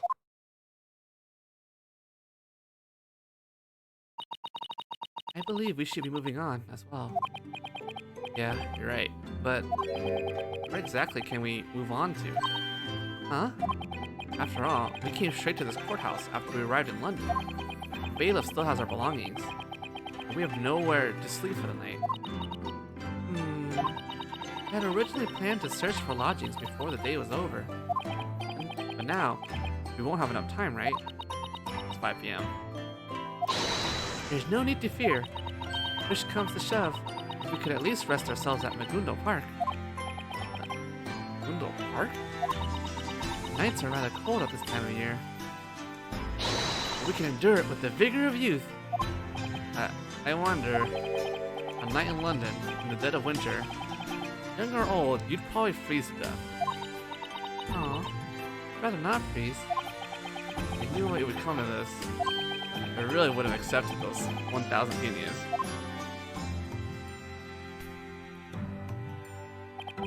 And so begins Naruhodo's line of not being paid for his court appearances. Anyway, on the day of my arrival in London, my evaluation as an attorney came to a close.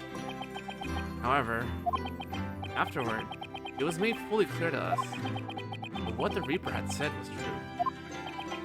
This case was absolutely not over.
I feel like someone should probably help that guy.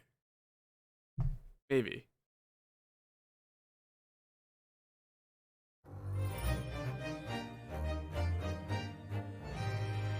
Picture of the clouded Kokoro. Alright, we're gonna go back to the choice just to see the extra few lines. You don't save over it.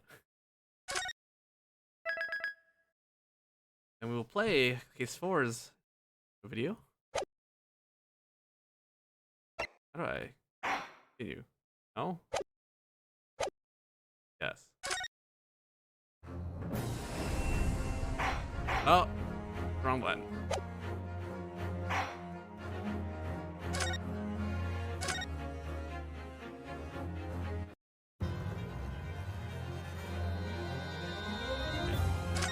Defense pleads inconclusive evidence.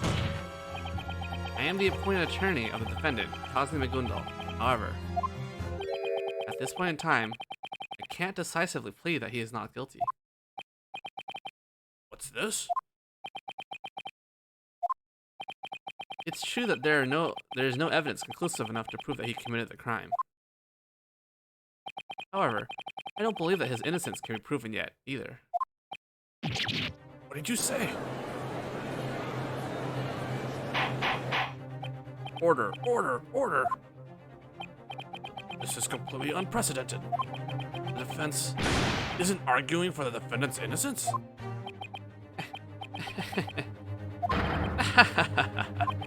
I wasn't wrong to accept you as my defense. This is the same thing. Well, you put on such a wonderful show, even at the very end. Go on, take your tip. Ah, see, I can faster now. So it's all the same over there. It's just immunity. There you go. Didn't matter. It's a formality. No matter what, can't do anything.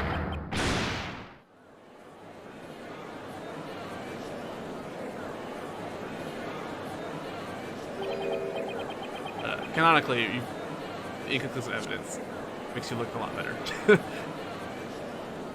Alright.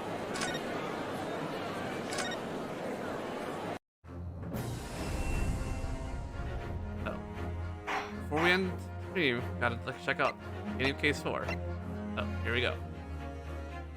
Only 5 cases, so we're getting close to the end. Case 3 was actually as long as case 1.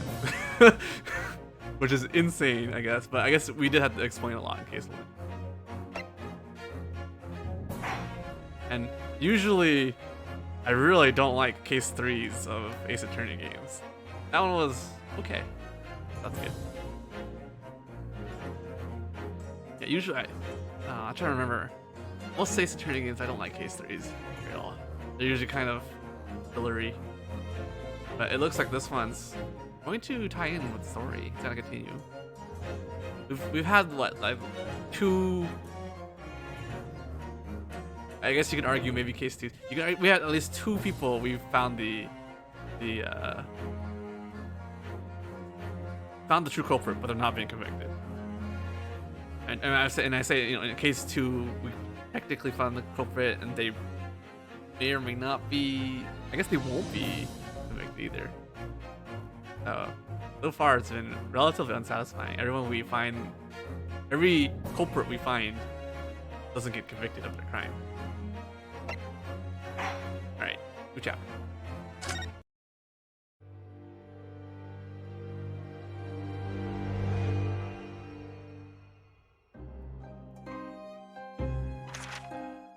Tokiori, 僕は思うのだよ、ワトソン。ホームズは物憂げに首を振り言った。我々が目にする事件は本当にそれが全てなのだろうか。その裏側に誰も知る者のない物語が隠れているかもしれない。ハーブティーから立ち上る湯気を追うその夢見るような眼差しの先には、きっとあの雪の日の夕刻の情景が浮かんでいたのだと思う。ブライアーロードの歩道に倒れ伏した若い女性とその背に刺さった狂人。ガス灯の明かりが柔らかく切り取った奇怪な事件現場の情景。不可解な姿なき犯人の事件は薄い霧の中、静かに幕を開けたのだった。